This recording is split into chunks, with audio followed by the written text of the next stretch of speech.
Hello, नमस्ते and welcome. आपका स्वागत है न्यूज़ नोट्स में। और आज हम बहुत ही महत्वपूर्ण पीडीएफ के साथ आए हैं, जो है आरएएस के सिलेबस में नए बदलाव, जो 9 जनवरी 2026, जैसा कि आप अपने स्क्रीन पे देख सकते हैं, तो यहाँ मेंशन किए गए थे। और ये एक पूरा पीडीएफ उन्होंने रिलीज़ किया था। इसके पहले अगर आप देखोगे, जो लास्ट एग्ज़ाम हुआ था उसमें अपन 2024 का जो पेपर हुआ है, ठीक है, जिसके अभी साक्षात्कार चालू है, इंटरव्यू चालू है, तो 2024 का जो पीडीएफ रिलीज़ किया था उन्होंने एग्ज़ाम के सिलेबस का, प्री का भी और मेंस का भी। उसमें से प्री वाला जो था वो मैंने ऑलरेडी एनालाइज कर दिया है। आज हम मेंस वाले को एनालाइज करेंगे। देखो, कोई भी एग्ज़ाम देने से पहले उसका जो सिलेबस होता है सबसे इम्पॉर्टेंट कंपोनेंट होता है, क्योंकि क्या होता है, हम जब मार्केट में जाते हैं, बहुत सारे कोचिंग इंस्टीट्यूट्स हैं आज, मतलब ये सुविधा है कि हर कोई, आप देखोगे यूट्यूब पे बहुत सारे वीडियोस रिलीज़ कर रहा है, बहुत सारे कोचिंग इंस्टीट्यूट्स हैं। अब उसमें होता क्या है कि ये जो कोचिंग इंस्टीट्यूट्स हैं सालों सालों से चल रहे हैं, तो उनके पास ना प्रिपेयर्ड नोट्स होते हैं। और बच्चे क्या होते हैं, बिना सिलेबस देखे बस उन नोट्स को ये मान लेते हैं कि यही अपना अपन बोलते हैं ना भगवान है, कि इसमें से अपने को सब कुछ पढ़ना है और इसमें ही सब कुछ 100% है। होता क्या है, ये जो सिलेबस का पीडीएफ है, ये मैं पहले भी बोलती थी और मैं अभी भी बोलती हूँ, ये होता है आपका एक्चुअल भगवान। इसको उठाओ, और मैंने आपके लिए एक अच्छी चीज़ जो करी है वो ये है कि जैसा आप पीडीएफ देख सकते हो, यहाँ पे जहाँ भी कुछ नई चीज़ें ऐड हुई हैं, कुछ चेंज हुआ है, मैंने उन सब चीज़ों को हाईलाइट कर दिया है। जहाँ कुछ नया है वो मैंने यहाँ पे न्यू का टैग लगा दिया है, ठीक है। पहले कोई चीज़ थी और जो अब नहीं है उसको मैंने अर्लियर बट नॉट नाउ, मतलब आज नहीं है पहले थी, वो मेंशन कर दिया है।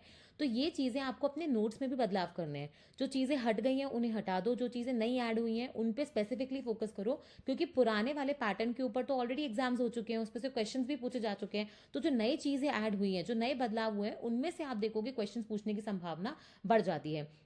ऐसे हमने एक प्री के जो सिलेबस में चेंजेस हुए हैं उसका पीडीएफ अपने टेलीग्राम चैनल, जो आप स्क्रीन पे देख सकते हो, इस टेलीग्राम चैनल पे जाके आप ये फ्री में डाउनलोड कर सकते हो।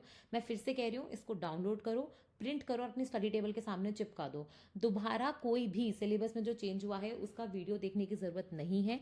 इस सिलेबस के हिसाब से आप अपने नोट्स को मॉडिफाई कर लो। जो भी कोई कोचिंग क्लासेस आप ज्वाइन करते हो पढ़ने के लिए, ठीक है, उन कोचिंग क्लासेस के नोट्स को भी देख लो। और आपको हमेशा ये चेक करना चाहिए कि ये नोट्स उठाओ, सिलेबस उठाओ, और ये देखो कि क्या एक एक पॉइंट आपको पढ़ाया है या नहीं पढ़ाया है, इस हर चीज़ के नोट्स अवेलेबल है या नहीं है। क्योंकि इस कोचिंग क्लासेस भी क्या होता है, 100% आपको नहीं दे पाएंगी, और हर कोई कोचिंग क्लास ये बोलती है कि हम 100% आपको नहीं पढ़ा सकते, आपको खुद पढ़ना पड़ेगा।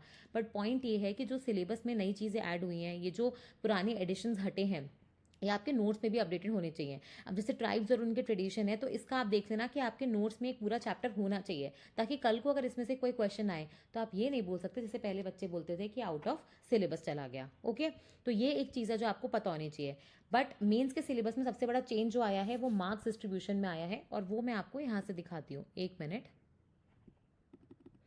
तो मार्क्स डिस्ट्रीब्यूशन का एक पीडीएफ रिलीज हुआ था, ठीक है। और जो हमारे मेंस के पेपर होते हैं, जैसे प्री में आपको पता है एक ही पेपर होता है, हमारे यहाँ सीसैट वाला पेपर नहीं होता, और जो एप्टीट्यूड वाला पार्ट है वो आपके प्री के जो जीके और जीएस वाला पार्ट है उसी के अंदर इंक्लूडेड होता है। वैसे ही मेंस वाला जो पार्ट है, ठीक है, तो ये जो मेंस वाला पार्ट है इसमें आप देखोगे मेजर चेंजेस इस बार हुए हैं। वो क्या है कि पहले अगर आप देखोगे, जैसे आपका पेपर 1 है, उसमें अपन क्या बोलते थे, part A, part B, part C. अब उन्हीं चीज़ों को यूनिट 1, यूनिट 2, यूनिट 3 करके पहली बात तो बताया गया है। दूसरा है सबसे बड़ा चेंज, वो ये है कि 2 मार्क के जो क्वेश्चन होते थे उनको एलिमिनेट कर दिया गया है। वेरी वेरी वेरी इंपॉर्टेंट है ये। जो 2 नंबर वाले छुटकू छुटकू से क्वेश्चन आते थे ना, 2-3 लाइन वाले, वो एलिमिनेट कर दिए। ये अच्छा भी है क्योंकि इतने फैक्चुअल होते थे, इनको रटने में आप देखोगे, आप सिलेबस में से कुछ भी हिस्सा छोड़ के नहीं जा सकते थे ये सोच के कि तो 2 नंबर में पूछ लिया जाएगा, ठीक है।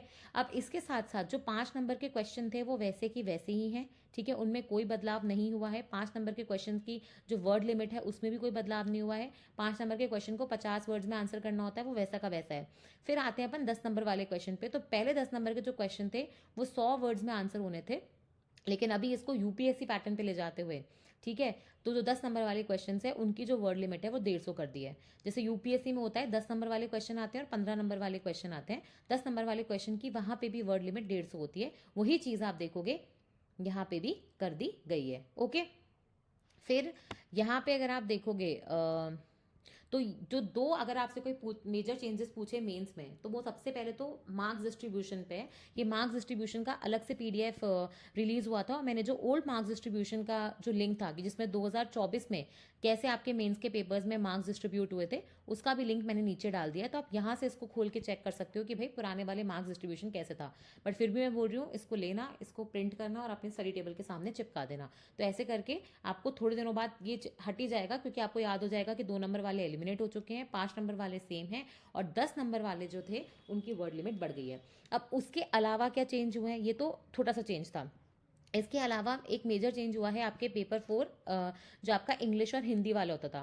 पहले हिंदी जो थी वो 120 नंबर की आती थी और इंग्लिश आती थी 80 नंबर की। अब इस इंग्लिश को घटा के 70 कर दिया है और हिंदी को घटा के 90 कर दिया है। ठीक है, तो इसका मतलब है कि यहाँ से 30 नंबर और यहाँ से एक 10 नंबर, तो एक 40 नंबर बच गए। इस 40 नंबर का इन्होंने क्या किया है, अब बोला है कि हर विद्यार्थी 40 नंबर का एक ऐसे लिखेगा। ये रहा, इसको यूनिट 3 बना दिया है। पहले क्या होता था, इस पेपर में सिर्फ 2 यूनिट थी, यूनिट 1 था हिंदी, यूनिट 2 था इंग्लिश। अब एक यूनिट 3 ऐड कर दिया गया है, जिसमें 40 नंबर का विद्यार्थियों को चाहे इंग्लिश चाहे हिंदी, ठीक है, अपनी प्रेफर्ड चॉइस में एक ऐसे लिखना होगा। और उस ऐसे से संबंधित उन्होंने जो सिलेबस रिलीज किया है उसमें आप देखोगे उन्होंने कुछ टॉपिक्स मेंशन कर दिए हैं कि आपको यही टॉपिक्स प्रिपेयर करने हैं और इस पर एक बेहतरीन ऐसे लिख के आना है। ठीक है, तो इंग्लिश में भी कुछ कुछ बदलाव हुए हैं, वो अपन देखेंगे। मेजर चेंजेस, अगर आपसे कोई पूछे ना मेजर चेंजेस कौन से पेपर में हुए हैं, तो वो पेपर 4 ही है, जिसमें मार्क्स डिस्ट्रीब्यूशन जो होता है इंग्लिश हिंदी के बीच में वो भी चेंज हुआ है, और इंग्लिश और हिंदी के सिलेबस में घटौती हुई है। मतलब ये सब विद्यार्थियों के लिए खुशी की बात होनी चाहिए कि हिंदी और इंग्लिश में जो रटने वाला पार्ट होता था, संधि का संधि विच्छेद वाला है ना, पर्यायवाची विलोम, वो सारा एलिमिनेट हो गया है। ठीक है, वैसे इंग्लिश में भी आप देखोगे जो करेक्शन ऑफ सेंटेंसेस आता था वो भी एलिमिनेट हुआ है, क्योंकि मैं बार बार ये बोलती थी, पता नहीं लोग इस चीज़ को सही कैसे मानते थे। मेरा हमेशा से इंग्लिश मीडियम रहा है बचपन से। ठीक है, और मतलब इंग्लिश एक तरीके से, हिंदी तो आती ही है बट इंग्लिश एक तरीके से फर्स्ट लैंग्वेज हो गई, क्योंकि आपने जब आगे हायर एजुकेशन वगैरह भी करी, फिर आप बाहर पढ़े, तो उसमें इंग्लिश एक बहुत ही कन्वीनियंट लैंग्वेज होती है यूज़ करने के लिए। तो इंग्लिश के वो जो सेंटेंसेस आते थे उसमें कई बार ऐसा होता था कि एक से ज़्यादा मल्टीपल आंसर होते थे, पर जो वो आंसर की निकलती थी, मतलब जो आंसर आरपीएससी सेलेक्ट करती थी वो जनरली एक ही सेलेक्ट करती थी, वो 2 उसके वेरिएंट्स नहीं लेती थी, जो कि गलत है। क्योंकि मतलब कोई भी चीज़ अगर उसके 2 चीज़ें, उसके 2 पॉसिबल आंसर्स हैं, तो वो दोनों कंसिडर होने चाहिए। तो अभी खुद खुशी की बात है कि इसमें एक मेजर चेंज, अभी हम सिलेबस जब डिस्कस करेंगे तो उसमें आप ये देख सकते हैं।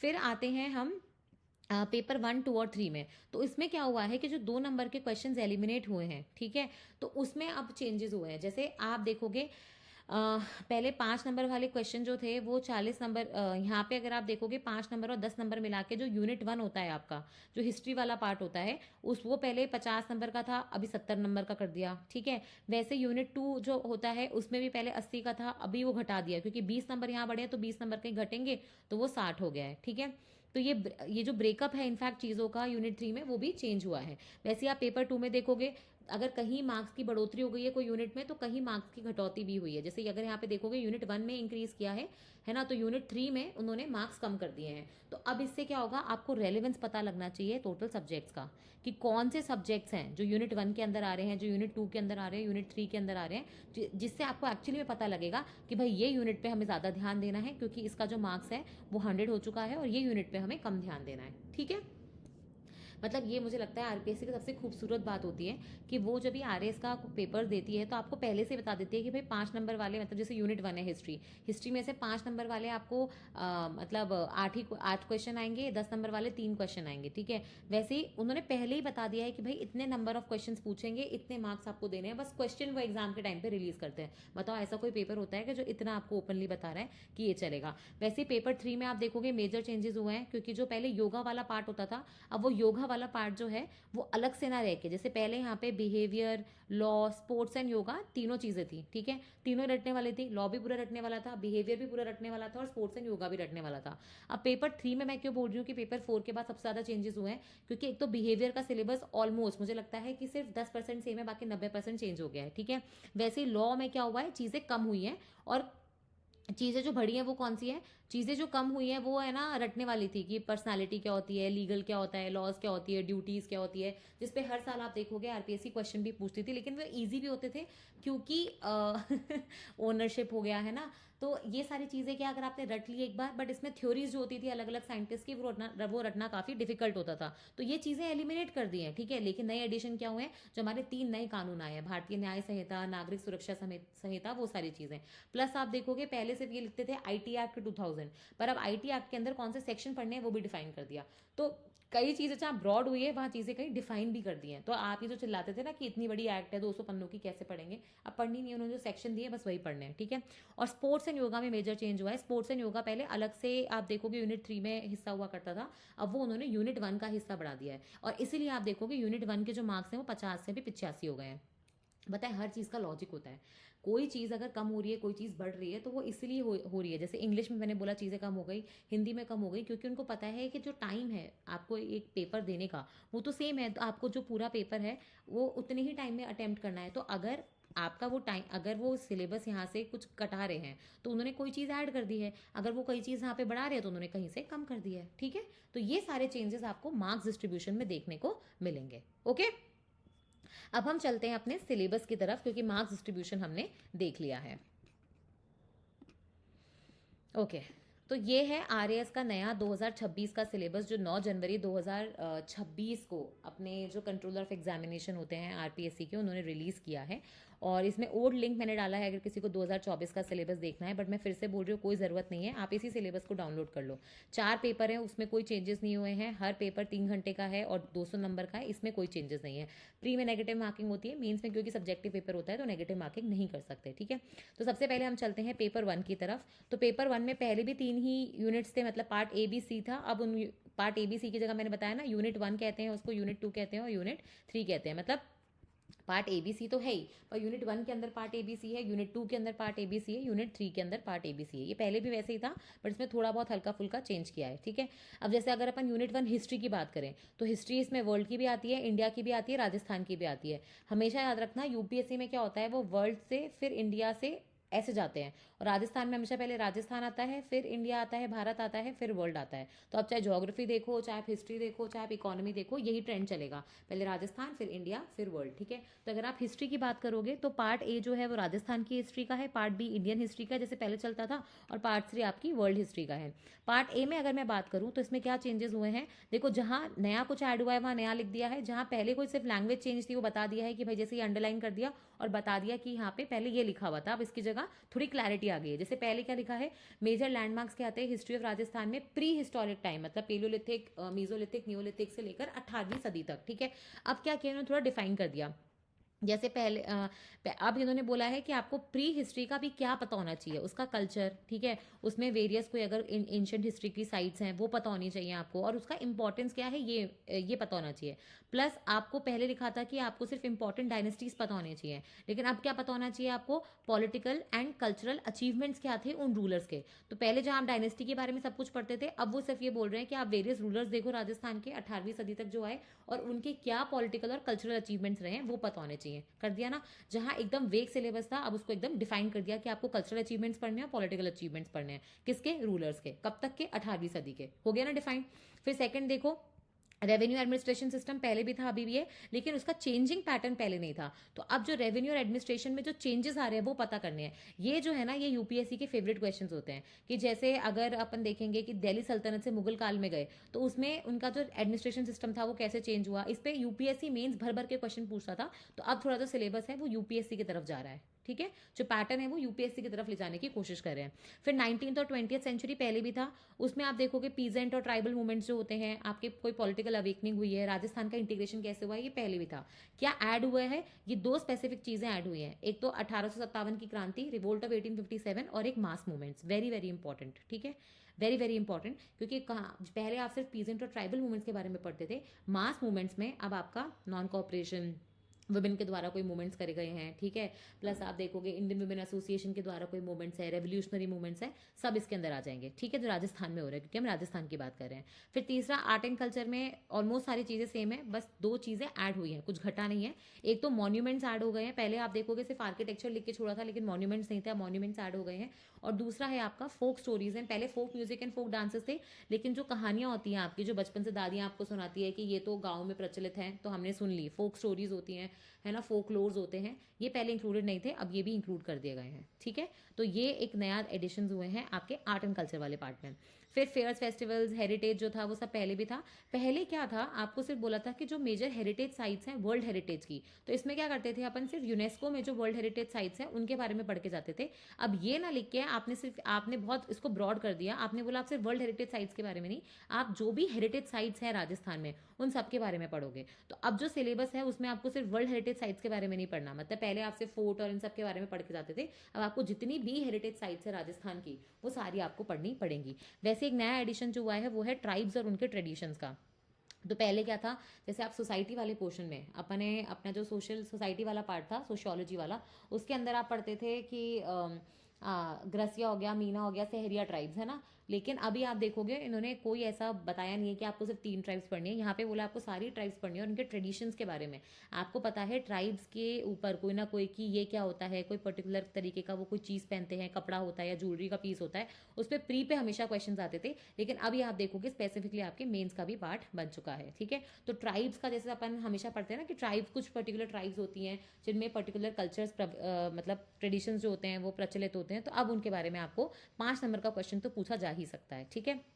वैसे ही राजस्थानी लैंग्वेज और इम्पॉर्टेंट लिटरेरी वर्क्स ये पहले थे, बट पहले जो था और अब नहीं है वो है डायलेक्ट्स ऑफ राजस्थान। जो राजस्थानी भाषा के अलग अलग डायलेक्ट्स नहीं होते, जैसे आपके धुंधाड़ी होगा, मेवाड़ी हो जाएगा, मेवाती हो जाएगा, मारवाड़ी हो जाएगा, अब वो डायलेक्ट्स के बारे में नहीं पढ़ना, आपको ओवरऑल राजस्थानी लैंग्वेज के बारे में ही पढ़ना है। वैसे ही पहले जहाँ सिर्फ लोक देवता लिखे थे, अब वहाँ पे फोक डिटीज़ लिखी है। आपको ये पता होना चाहिए, ज़रा मुझे कमेंट सेक्शन में बताओ, क्या सारी फोक डिटीज़ लोक देवता होते हैं, या लोक देवता क्या होते हैं और फोक डिटीज़ क्या होती है? क्योंकि अभी आप देखोगे पहले लोक देवता था, अब इस टर्म को ब्रॉड कर दिया है, ठीक है, और सारी फोक डिटीज़ आपको पढ़नी पड़ेंगी। वैसे रिलीजियस बिलीव जो थे पहले नहीं थे, अभी कुछ नया एडिशन किया है। और पहले एक चीज़ थी जो अभी हट गई है, this is very very important, वो है एमिनेंट पर्सनालिटीज़ ऑफ राजस्थान। तो राजस्थान की जो भी बहुत ही प्रसिद्ध पर्सनालिटीज़ हुआ करती थी, तो उनके बारे में आपको पढ़ना पड़ता था, अब वो हटा दिया है, ठीक है। फिर अपन चलते हैं इंडिया के हिस्ट्री और कल्चर वाले पोर्शन पे। इसमें क्या है, जैसे ये जो पहले भी आप देखोगे सिंधु घाटी से लेकर ब्रिटिश एरा तक का जो भी performing art, architecture, literature, fine art, सब पढ़ना पड़ता था, ठीक है। तो ये तो अभी भी है और पहले भी था। एक जो चीज़ पहले थी और अभी नहीं है वो ये है हिस्ट्री ऑफ मॉडर्न इंडिया, 19वीं सदी की बिगनिंग से 1965 तक, उसमें कौन से इवेंट्स हुए, कौन सी पर्सनालिटीज़ हुई, क्या इश्यूज हुए, ये पहले स्पेसिफिकली लिखा हुआ था, अब आप देखोगे लिखा हुआ नहीं है। अब ये क्या है, सिर्फ इतना ब्रॉड टर्म लिख दिया है, इंडियन नेशनल मूवमेंट, उसके स्टेजेस बता दो, स्ट्रीम्स बता दो और कॉन्ट्रीब्यूटर्स बता दो। पहले कॉन्ट्रीब्यूटर्स में भी ऐसा था कि लिखा हुआ था, कॉन्ट्रीब्यूटर्स तो लिखा ही था, साथ में लिखा था कॉन्ट्रीब्यूटर्स जो अलग अलग देश के अलग अलग कोनों से आते हैं, from different parts of the country, लेकिन अब ये शब्द एलिमिनेट कर दिया है, ठीक है। तो अब ऐसा हो सकता है कि आपको कंट्रीब्यूशन पता होना चाहिए, लेकिन इतनी अपन जो बनाते थे ना, टेबल बना के याद करते थे कि इसने ये कंट्रीब्यूशन किया, क्योंकि 2 नंबर के क्वेश्चन आ सकते थे, अब वो दो नंबर के क्वेश्चन तो आएंगे नहीं, तो वो वाली चीज़ आप थोड़ा सा स्किप कर सकते हो। वैसे ही जो अपने रिलीजियस मूवमेंट्स हुए एंशियंट मिडिवल इंडिया में, जो फिलोसफीज आई बुद्धिज्म, जैनिज्म वगैरह की, वो यहाँ पे आपको पढ़नी पड़ेंगी। फिर एक जो नई चीज़ ऐड हुई है, जो यूपीएससी का बहुत इंपॉर्टेंट मेंस का हिस्सा होता है और इवन प्री का भी, वो होता है कि ब्रिटिश की क्या नीतियाँ रही हैं उनके एजुकेशन स्फेयर में, पॉलिटिकल स्फेयर में, एडमिनिस्ट्रेटिव में, जुडिशियल में, है ना। और कैसे आप देखोगे यूनिफिकेशन हुआ पूरे देश का, तो उस पॉलिसीज़ में जिसमें अपन रेगुलेटिंग एक्ट हो गया, इंडियन काउंसिल्स एक्ट हो गया, गवर्नमेंट ऑफ इंडिया एक्ट हो गया, वो सारी चीज़ें अपन पढ़ते थे। ये यूपीएससी में, मैं फिर से बोल रही हूँ, प्री और मेंस दोनों का बहुत इंपॉर्टेंट हिस्सा होता था, ठीक है। ये कभी भी राजस्थान में नहीं था सिलेबस में, अब ये बिल्कुल नया एडिशन हुआ है, और मैं बोलूँगी इसको तो पढ़ ही लेना, क्योंकि यूपीएससी से उनको क्वेश्चन उठा के आरएस में डालने में ज़्यादा टाइम नहीं लगेगा, बहुत सारा मटेरियल अवेलेबल है, ठीक है। फिर एक आता है जो सोशो रिलीजियस रिफॉर्म मूवमेंट्स हुए थे 19वीं और 20वीं सदी में, वो तो पहले भी थे अभी भी हैं, लेकिन जो एक नई चीज़ आई ऐड हुई है वो है इंटेलेक्चुअल अवेकनिंग। ये इतना प्यारा टॉपिक है क्योंकि इस पर आप इजीली 5 नंबर का क्वेश्चन पूछ सकते हो कि इंटेलेक्चुअल अवेकनिंग होती क्या है, सबसे बेसिक क्वेश्चन, ठीक है। कैसे इंडिया में ये जागरूक हुई, क्या कौन से लीडर्स हैं जिन्होंने इसमें एक रोल प्ले किया, ठीक है, उनके कोई संगठन के बारे में पूछ सकते हो, तो बहुत ही प्यारा क्वेश्चन बन सकता है इसके ऊपर, ठीक है। तो इंटेलेक्चुअल अवेकनिंग जरूर पढ़ना है। वैसे आप जो नेक्स्ट देखोगे वो है पोस्ट इंडिपेंडेंस इंडिया, इसमें प्रिंसली स्टेट्स कैसे इंडिया में उनका मिलन हुआ, लिंग्विस्टिक रीऑर्गेनाइजेशन, ये पहले भी था।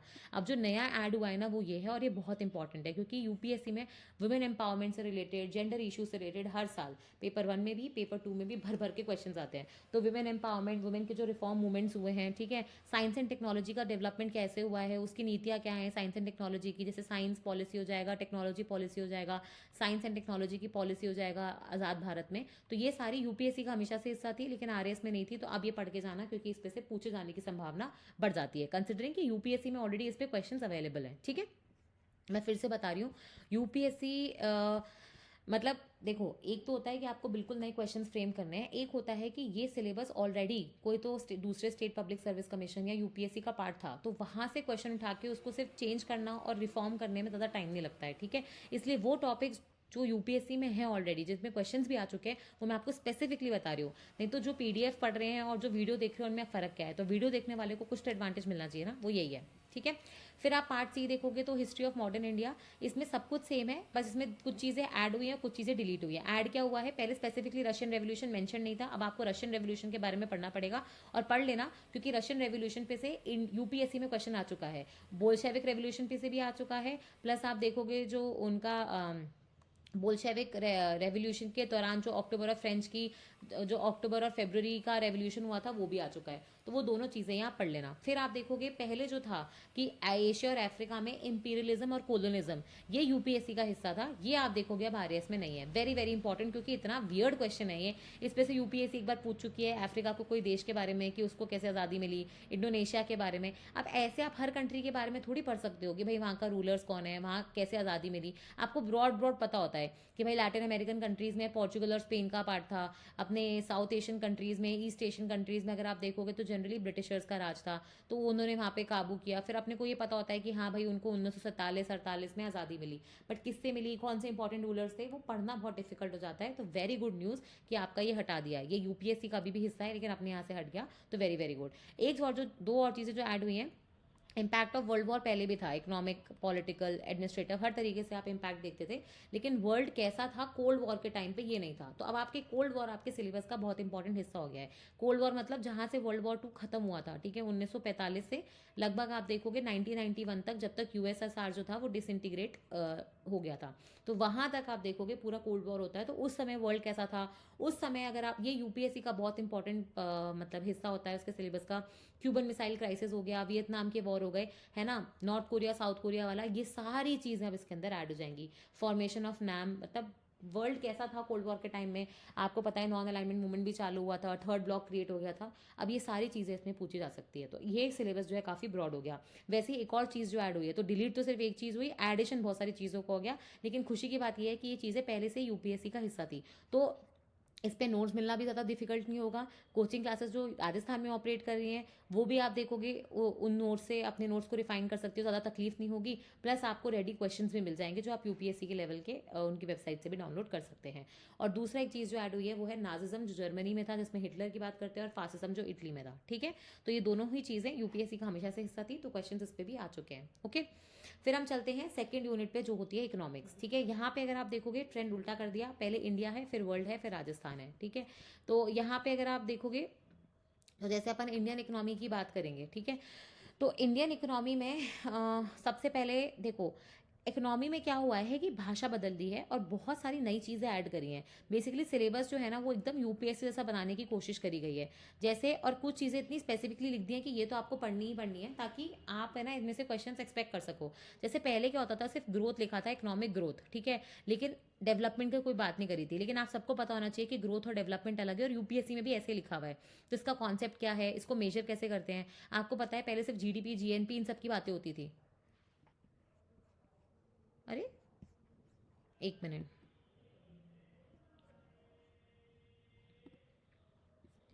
हाँ, पहले क्या होता था, सिर्फ जीडीपी, जीएनपी, इन सब की बातें होती थी, लेकिन अभी आपको पता है एचडीआई हो गया, ग्लोबल पॉवर्टी इंडेक्स हो गया, है ना, ये सारी चीज़ें भी इंपॉर्टेंट होती हैं। तो इसलिए आप देखोगे ग्रोथ और डेवलपमेंट का जो पूरा कॉन्सेप्ट है, ये यूपीएससी का हमेशा से हिस्सा था, लेकिन यहाँ पे इंक्लूड करते हुए डिफाइन कर दिया कि आपको इनकम अप्रोच पता होनी चाहिए, एचडीआई क्या होता है, अदर रिलेटेड इंडाइसेस में, मतलब चीज़ें बड़ी कर दी। पहले जहाँ पे सिर्फ हैप्पीनेस इंडेक्स और ये सारी चीज़ें लिखी थी, अब आप देखोगे आपने सिलेबस बहुत बड़ा बना दिया, तो अब यहाँ पे ग्रॉस एनवायरमेंट प्रोडक्ट भी हो सकता है, हैप्पीनेस इंडेक्स भी हो सकता है, प्रेस फ्रीडम इंडेक्स भी हो सकता है, इनइक्वालिटी इंडेक्स भी हो सकता है। अब इसमें सिलेबस बड़ा कर दिया, तो जो भी आपके इंडेक्सेस निकल के आते हैं, ठीक है, जो जनरली आप सिर्फ प्री के लिए पढ़ते थे, अब आपको मेंस के लिए भी पढ़ने पड़ेंगे, ठीक है। वैसे ही क्लाइमेट चेंज और environment degradation very very important, क्योंकि ये जो था ना क्लाइमेट चेंज और एनवायरमेंट डिग्रेडेशन, पहले एक तो वर्ल्ड की जो इकोनॉमी थी उसमें सस्टेनेबल डेवलपमेंट और क्लाइमेट चेंज के नाम से इंक्लूडेड था, अब यहाँ से इसको हटा दिया, ठीक है, अब यहाँ से इसको हटा दिया गया है और इनफैक्ट आप देखोगे कि इसको ऊपर इंक्लूड कर दिया गया है। तो इंडियन इकोनॉमी में जैसे क्लाइमेट चेंज हो रहा है, तो यहाँ पे आप जो एसडीजी गोल्ड का इंडेक्स वगैरह आता है वो भी पढ़ोगे, जो नीति आयोग निकालता है, वेरी वेरी इंपॉर्टेंट, ठीक है। पहले एग्रीकल्चर में प्रोडक्टिविटी लिखा हुआ था, है ना, प्लस आप देखोगे एग्रीकल्चर में लिखा था कि ट्रेंड्स क्या हैं, फूड मैनेजमेंट कैसे होगा, एग्रीकल्चर रिफॉर्म्स और चैलेंजेस, लेकिन अब इस सिलेबस को बड़ा कर दिया है, वेरी वेरी इंपॉर्टेंट, क्योंकि अब इसमें लैंड रिफॉर्म्स भी हैं, अब इसमें एग्रीकल्चर के फाइनेंस, जिसमें क्रेडिट कोऑपरेटिव सोसाइटीज और ये सारी चीज़ें भी आ जाएंगी, एग्रीकल्चर मार्केटिंग जो अपने आप में इतना बड़ा टॉपिक है, इसमें सप्लाई चेन भी आता है, फूड सिक्योरिटी आपको पता है बहुत इंपॉर्टेंट है, क्योंकि इसमें जितनी भी स्कीम चलती हैं अपनी ये पीडीएस वगैरह की, वो सारी इंक्लूड हो जाएंगी, प्लस मेजर पॉलिसी इनिशिएटिव्स, मतलब वही आपके जो आधार, टीपीडीएस, पीडीएस, ये सारी स्कीम्स इसके अंदर आ जाएंगी, प्लस आपका वो जो गरीब कल्याण योजना चली थी, फ्री राशन देने वाली स्कीम चली थी, ये सारी इसका हिस्सा हो जाएंगी। पहले आप ऐसे ही छोड़ सकते थे, अब नहीं छोड़ सकते, ठीक है। फिर यहाँ पे आप देखोगे जो थर्ड पार्ट है इंडस्ट्री वाला, तो आपको पता है इकोनॉमी में क्या होता है, एक तो ओवरऑल इकोनॉमी हो गई, फिर तीन उसके पिलर्स होते हैं, एग्रीकल्चर, इंडस्ट्री, सर्विसेज, फिर इंफ्रास्ट्रक्चर की बात करते हो, फिर बजट, पैसे लेना देना, एक्सपेंडिचर, फिर आपका फिजिकल मॉनेटरी पॉलिसी आता है, प्लस आपके वेलफेयर स्कीम्स आती हैं, उसी के हिसाब से आपके सिलेबस को असाइन किया है, जैसे यूपीएससी में होता है। एग्रीकल्चर कर लिया, ओवरऑल कर लिया, अब इंडस्ट्री, इंडस्ट्री में आप देखोगे LPG, globalisation policy, industrial finance पहले था, लेकिन ये जो शब्द ऐड हुआ है ना एमएसएमई वाला, वेरी वेरी इंपॉर्टेंट। एमएसएमई एक सच अ हॉट टॉपिक है और इस पर यूपीएससी हर साल क्वेश्चन पूछता है, हर साल एमएसएमई पे, ठीक है। 6 करोड़ एमएसएमई, 11 करोड़ आप देखो लोगों को एम्प्लॉयमेंट प्रोवाइड करती हैं, बहुत इंपॉर्टेंट है एक्सपोर्ट्स वगैरह के लिए, हर चीज़ के लिए आप देखोगे, तो एमएसएमईज के बारे में आप सब कुछ पढ़ के जाना, और जो भी उनसे रिलेटेड जैसे उद्यम पॉलिसी हो गई, उनके एक्ट में कोई चेंजेस हो गए, वो सारे भी पढ़ के जाने हैं, ठीक है। फिर वैसे ही सर्विस सेक्टर पहले था ही नहीं, अब आप देखोगे ये पूरा इंक्लूड कर लिया गया, आई डोंट नो हाउ। तो सर्विस सेक्टर जो होता है ये पूरा अब नया ऐड हुआ है, इंफ्रास्ट्रक्चर पहले भी था, आधारभूत ढांचा ये अभी भी है, लेकिन इसमें कुछ चेंजेस हुए हैं, जैसे एनर्जी ट्रांसपोर्ट पहले था, लेकिन कम्युनिकेशन जो है वो नया आप देखोगे एडिशन हुआ है। इंटरनेशनल ट्रेड और बैलेंस ऑफ पेमेंट पहले मेंशन नहीं था, ये ऐड हुआ है। फॉरेन एड और इन्वेस्टमेंट जो आता है अपने को जीका से, जर्मन एजेंसी से, वो अब देखोगे नया ऐड हो गया है, तो ये काफ़ी इंपॉर्टेंट चीज़ है। पहले आप राजस्थान के लेवल पे पढ़ते थे कि भाई कौन से प्रोजेक्ट्स हैं जो जीका, वर्ल्ड बैंक और ये सारे बना रहे हैं, लेकिन अब आप देखोगे कितन ये आपको इंडियन इकोनॉमी के रिस्पेक्ट पे भी पढ़ना पड़ेगा। वैसे ही पब्लिक फाइनेंस की अगर अपन बात करें तो बजट के बारे में तो पहले भी पढ़ते थे, रेवेन्यू एक्सपेंडिचर, पर अब उनके सोर्सेज जो है उस पर स्पेसिफिकली फोकस किया है। पहले सिर्फ आप रेवेन्यू एक्सपेंडिचर लिख के छोड़ दिया था, अब आप देखोगे इसमें सोर्सेज भी मेंशन किया है, तो सोर्सेज बहुत इंपॉर्टेंट शब्द है जो आपको पढ़ना पड़ेगा, कि परसेंटेज हो सकता है ये पूछ लें कि इनकम टैक्स का जो परसेंटेज है वो बढ़ रहा है, घट रहा है, तो सोर्सेज अब एक इंपॉर्टेंट कॉम्पोनेंट हो जाएगा आपके क्वेश्चन पेपर्स का। वैसे ही बजट का डेफिसिट क्या होता है, पब्लिक डेट क्या होता है, इस पे बहुत इंपॉर्टेंट क्वेश्चंस बन सकते हैं। यूपीएससी ने भर भर के क्वेश्चंस पूछे हैं इस चीज़ पे, क्योंकि डेफिसिट और डेट दोनों ही चीज़ें कंट्रोल करने के लिए सरकार physical responsibility, budget management act ये सब लाती रहती है, तो उसको आप देखोगे अब आपको ढंग से पढ़ना पड़ेगा। बाकी सारी चीज़ें पहले भी थी और अभी भी है। एक चीज़ जो पहले थी और अभी नहीं है स्पेसिफिकली, वो है inflation, prices, demand and supply management, ये पहले था लेकिन अभी बिल्कुल भी नहीं है, तो अच्छी बात है कि आपको इन्फ्लेशन एज अ टॉपिक अलग से नहीं पढ़ना पड़ेगा।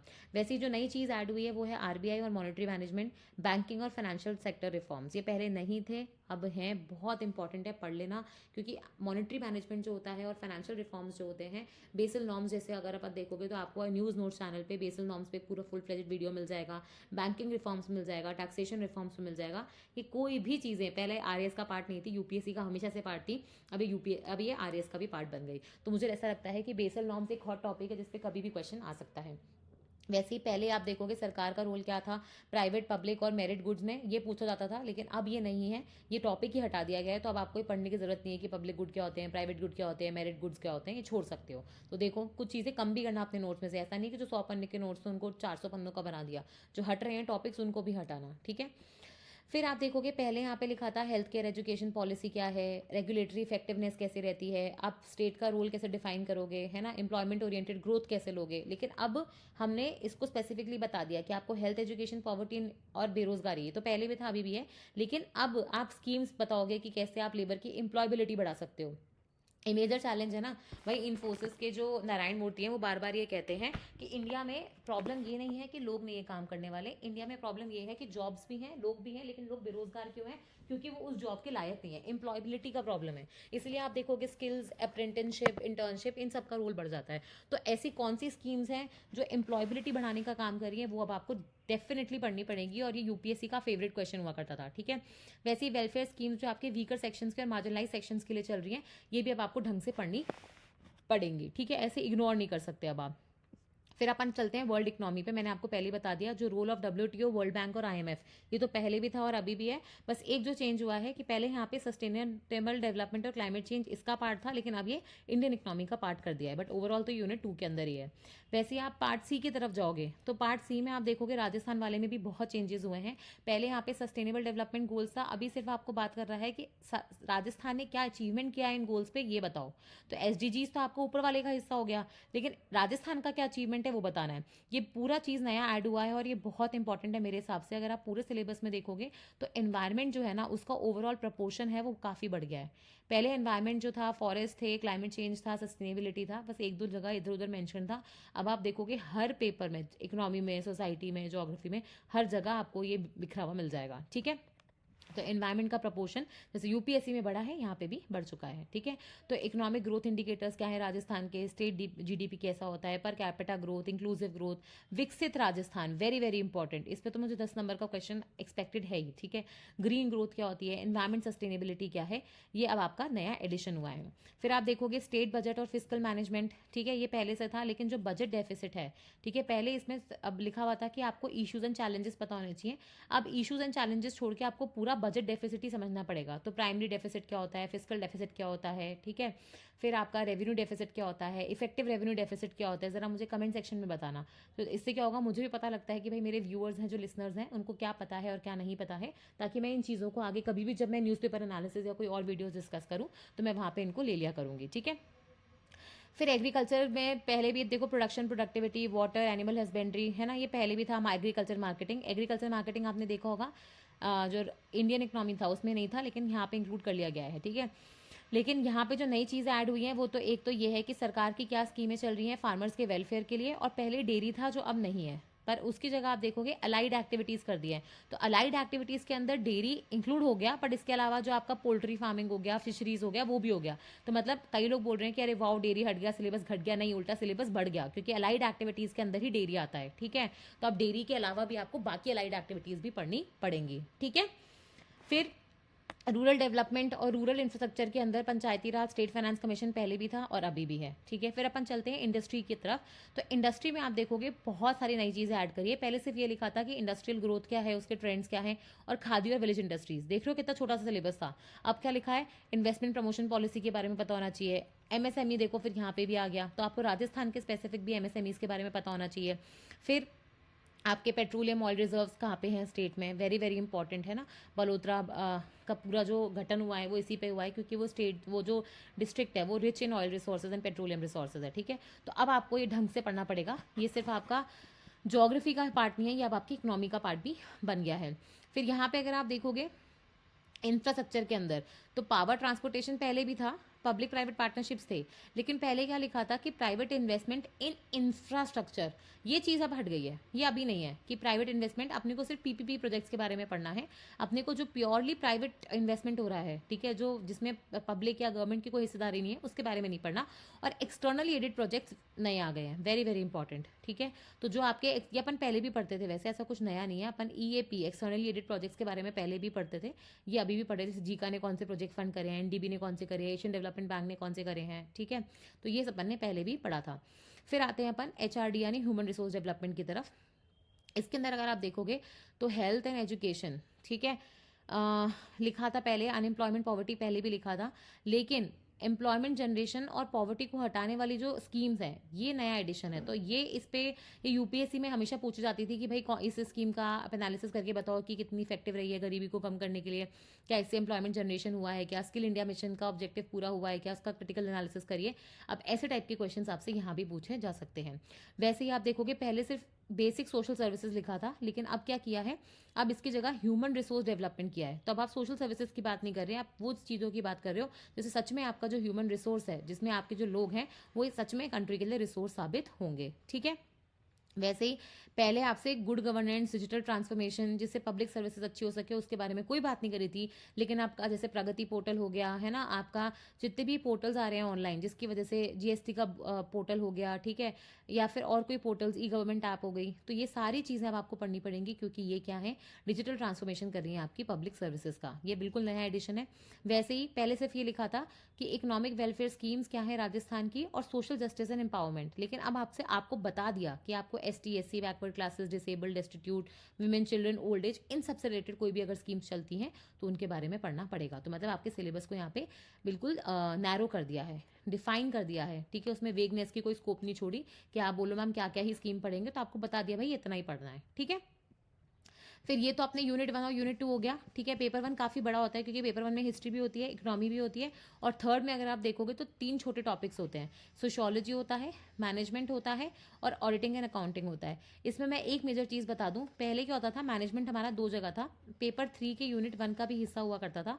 अब आप देखोगे वहाँ से मैनेजमेंट को हटा दिया गया है, और कंप्लीटली मैनेजमेंट के बारे में आपको जो भी पढ़ना है अब आपको पेपर 1 यूनिट 3 के अंदर ही इंक्लूडेड है। ठीक है, तो ये अच्छी चीज़ें भी हुई है कि बहुत सारी जगहों पे जहाँ पे आप देखोगे सिलेबस 2-3 जगह पे सेम था, वहाँ पे से 2-3 जगह से हटा के अब उसको एक ही जगह कर दिया गया है। तो यूनिट 3 में आप देखोगे 3 पार्ट्स हैं, part A, part B, part C. Part A होता है आपका सोशियोलॉजी, बी होता है मैनेजमेंट, और सी होता है ऑडिटिंग एंड अकाउंटिंग। ठीक है, सबसे पहले अपन सोशियोलॉजी की तरफ चलते हैं। Very very important.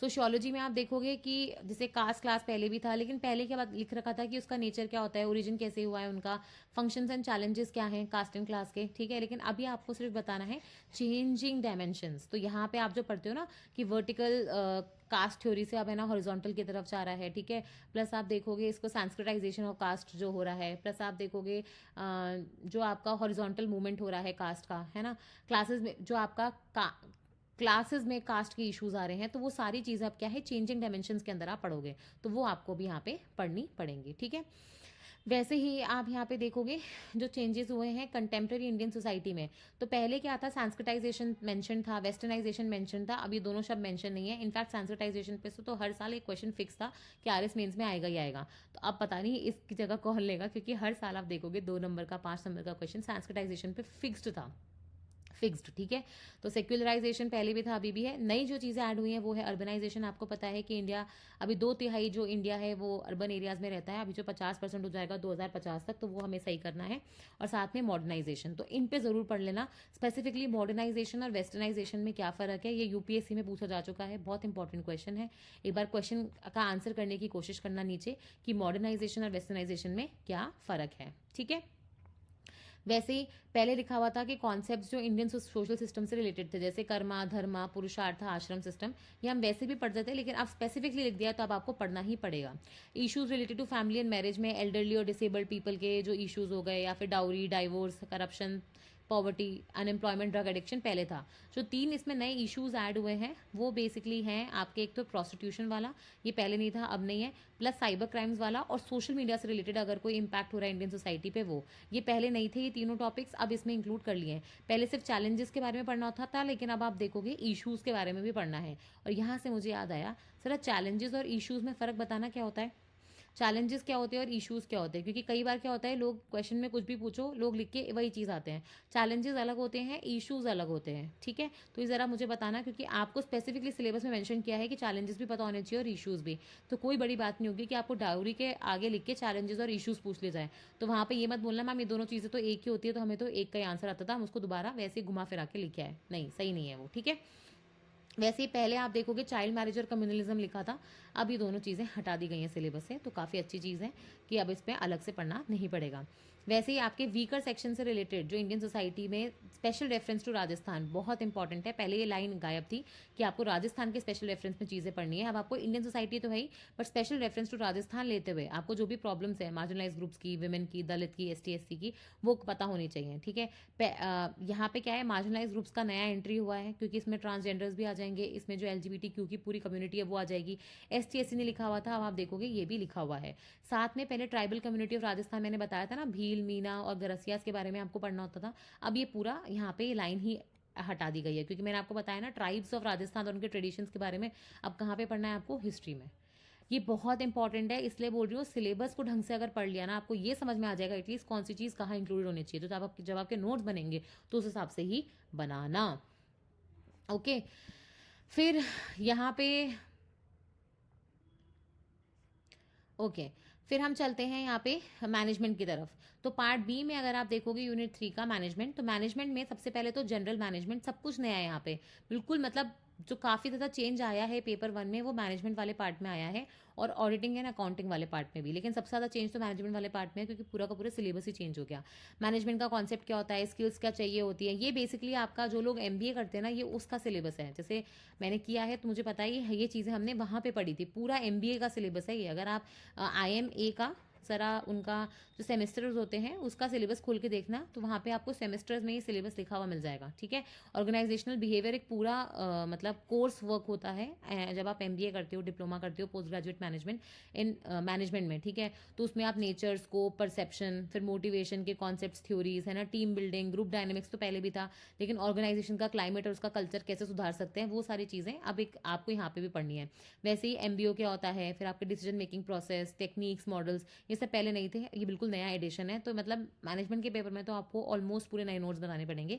आप ज़रा मुझे कमेंट सेक्शन में बताना, अगर सफिशिएंट लोगों का रिस्पॉन्स आया तो मैनेजमेंट वाले पोर्शन के नोट्स में ढंग से दे सकती हूँ, क्योंकि मतलब मेरा वो कोर्स वर्क रहा है। ठीक है, तो उसके तो मैं आपको ढंग से एक बार प्रॉपर तरीके से समझाते हुए भी तो वो नोट्स आपको मिल जाएंगे। लेकिन आप इन्हें तब करेंगे थोड़ा सा दिनों बाद, लेकिन आप बताना ज़रूर, क्योंकि रिस्पॉन्स अच्छा आया तो ही इतनी मेहनत करेंगे, नहीं तो कोई पॉइंट नहीं है। ठीक है, फिर अपन चलते हैं मार्केटिंग मैनेजमेंट की तरफ। तो मार्केटिंग मैनेजमेंट में कॉन्सेप्ट क्या होता है, उसका स्कोप क्या है, और इसमें स्पेसिफिकली जैसे आपको देखा होगा कि IIM अहमदाबाद के अगर आप 2017 या 16 वाले कोर्सेज देखना और अभी वाले, तो डिजिटल मार्केटिंग उसमें ऐड हुआ है। वैसे आप देखोगे आपके सिलेबस में भी अब सर्विस और डिजिटल मार्केटिंग दोनों चीज़ें ऐड हो चुकी हैं।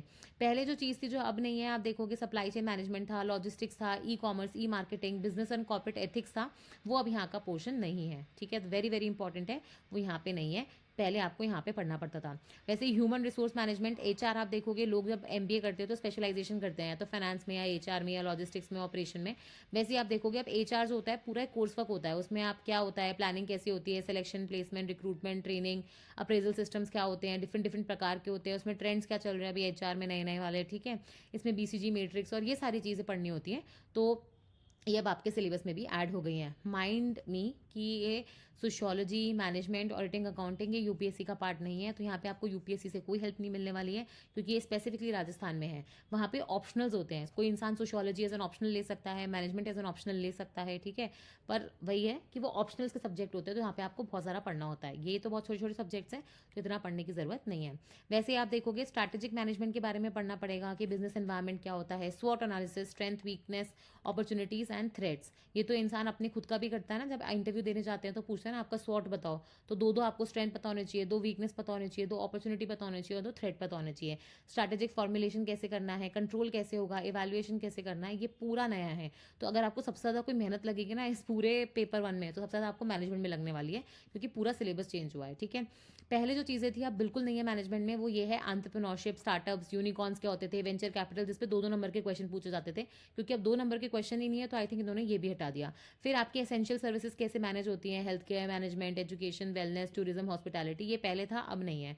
वैसे लीडरशिप थ्योरीज पहले थी, मैनेजमेंट का हिस्सा हुआ करती थी, अब नहीं है कि स्टाइल क्या होता है, individual behaviour, attitude, values, conflict कैसे मैनेज करें, स्ट्रेस कैसे मैनेज करें, टाइम कैसे मैनेज करें, क्योंकि ये जो है अब आपके पेपर 3 का पार्ट बन गई है। ठीक है, बिहेवियर वाले उसमें थोड़ी बहुत चीज़ें इंक्लूड हुई हैं, लेकिन यहाँ से आपने मैनेजमेंट से हटा दी है।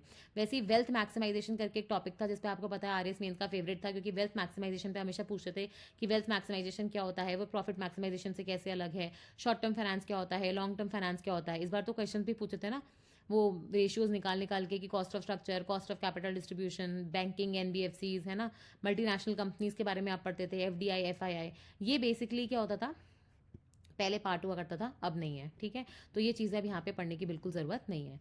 वैसे हम चलते हैं अकाउंटिंग और ऑडिटिंग वाले पोर्शन पे, जो पार्ट C है आपका। इसमें अगर आप देखोगे तो अकाउंटिंग में ना पहले ये चीज़ें नहीं थी, लेकिन अब क्या हो रहा है कि इंडिया, आपको पता है, इनफैक्ट इंडिया ने गार प्रिंसिपल्स फॉलो करे थे। ये गार प्रिंसिपल्स क्या होते हैं और ये क्यों फेमस हुए थे, ज़रा मुझे बताना कमेंट सेक्शन में। ठीक है, गार प्रिंसिपल्स क्या होते हैं, क्योंकि अकाउंटिंग और ऑडिटिंग से रिलेटेड है, गैप नहीं, गार। ठीक है, GAAR। और ये कैसे फेमस हुए थे, कैसे इंडिया इसमें उलझा था, वो चीज़ मुझे ज़रा एक बार कमेंट सेक्शन में बताना। तो यहाँ पे जो थ्योरी बेस होता है अकाउंटिंग का कि जनरल एक्सेप्टेड अकाउंटिंग प्रिंसिपल्स क्या होते हैं, अकाउंटिंग के कॉन्सेप्ट्स क्या हैं, ये नया एडिशन है। पहले सिर्फ एक डबल एंट्री सिस्टम लिखा था अकाउंटिंग का, ठीक है, पर अभी आप देखोगे क्योंकि यहाँ पे अकाउंटिंग कॉन्सेप्ट्स पूछा है, आपको सिस्टम्स पूछे हैं, तो आपको सिर्फ डबल एंट्री नहीं, आपको बाकी चीज़ें भी आनी चाहिए, ठीक है, बाकी सिस्टम्स भी पता होने चाहिए। वैसे अकाउंटिंग स्टैंडर्ड्स अगर आप देखोगे तो उसका बेसिक नॉलेज क्या है ये पता होना चाहिए, लेकिन अभी क्या है, मतलब पहले ही नहीं था, अभी ये बिल्कुल नया एडिशन है। पहले क्या होता था, फाइनेंशियल स्टेटमेंट जो होती थी कंपनी की, उसको आपको एनालिसिस करना आना चाहिए था। कैश फ्लो स्टेटमेंट और बेसिक नॉलेज जो होती थी पहले इंक्लूडेड नहीं थे, अब आपके इंक्लूड कर दिए गए। तो अब आपको कैश फ्लो स्टेटमेंट देख के समझ में आना चाहिए कि भैया ये क्या है। वैसे ही कंप्यूटराइज्ड अकाउंटिंग की अगर आप बात करोगे, पहले ये नहीं था, क्योंकि आपको पता है सारी अकाउंटिंग जो होती है कंप्यूटराइज होती है, आपके सॉफ्टवेयर आ गए हैं, तो सॉफ्टवेयर के पैकेजेस क्या हैं, फीचर्स क्या हैं, पूछ लिए हैं। Very very important. मतलब आप देख रहे हो सिलेबस कितना डायनेमिक हो गया है, जो आप एक्चुअली में आज कर रहे हो, तो ये सिलेबस में जो चेंजेस चाहिए थे ये मच नीडेड थे। पता नहीं इतना क्रिटिसिज्म क्यों हो रहा है कि बहुत सारे चेंजेस कर दिए, बहुत अब है ना परेशान कर दिया है, अब फिर से नोट्स बनाने पड़ेंगे, बिल्कुल सिलेबस जो है बदल गया है। ऐसा नहीं है। आप ये सोचो कि अगर आपको ये चीज़ें पता होंगी तो आपको डेली लाइफ में कितनी हेल्प मिलेगी, ठीक है। फिर वैसे ही आपको GST बिल्कुल भी नया एडिशन हुआ है 2017 के बाद, लेकिन हमारे सिलेबस में एज सच इंक्लूडेड नहीं था, लिखा हुआ नहीं था, इंक्लूडेड तो था ही बट लिखा हुआ नहीं था। प्रॉपर्ली लिख दिया, तो GST के बारे में प्रॉपर्ली पढ़ लेना, ठीक है। पहले यहाँ पे लिखा था कि बेसिक नॉलेज होनी चाहिए थी आपको परफॉर्मेंस बजटिंग और जीरो बेस बजटिंग की, अब ये लाइन ही गायब कर दी है, तो अब ये है ही नहीं, तो आपको बिल्कुल भी जीरो बेस या परफॉर्मेंस बजटिंग पढ़ने की जरूरत नहीं है। और दोनों पे से ही भर भर के क्वेश्चन आते थे RAS मेन्स में। अब इसकी जगह आपको efficiency audit, performance audit, social audit जो पहले भी हिस्सा थे अभी भी हैं, ठीक है, गवर्नमेंट ऑडिट, इन सब पे अब ज़्यादा फोकस करना है। तो यहाँ आपका पेपर 1 जो है वो खत्म होता है। ये PDF जो है आपको मिल जाएंगे, आप प्लीज़ इनको डाउनलोड करके प्रिंट करके अपने स्टडी टेबल पे चिपका लेना। फिर अपन चलते हैं पेपर 2 की तरफ। उसमें भी आप देखोगे पहला यूनिट जो है वो एथिक्स का होता है, दूसरा यूनिट आपका जनरल साइंस एंड टेक्नोलॉजी वाला होता है, और थर्ड जो होता है आपका वो होता है ज्योग्राफी वाला, ठीक है। तो पहले एथिक्स वाले पोर्शन में अगर आप देखोगे तो ज़्यादा चेंजेस नहीं हुए हैं। I don't know why people are saying इतना चेंजेस हुआ है, इसमें ज़्यादा चेंजेस नहीं हुए हैं। जैसे पहले आप देखोगे जो नई चीज़ ऐड हुई है, ओके। तो कर्मवाद के बाद जैसे मैंने बताया आपको कि यहाँ पे कुछ जो क्वालिटीज़ है, जैसे इम्पार्शलिटी हो गया, नॉन पार्टिसनशिप हो गया, अब ये आपको पता होनी चाहिए क्योंकि ये डायरेक्टली लिखी हुई है। वैसे लिबरल सोसाइटी क्या होती है, उसमें ट्रांसपेरेंसी, मीडिया, ब्यूरोक्रेसी का क्या रोल है, अब ये वेरी वेरी इंपॉर्टेंट पोर्शन हो जाएगा। ये हमेशा से UPSC में था, ठीक है, लेकिन यहाँ पे RAS में पहली बार इंट्रोड्यूस किया है, तो ये एक बार चेक कर लेना। वैसे Gita, Gandhian ethics, moral thinkers, है ना, ये पहले भी थे और अभी भी हैं।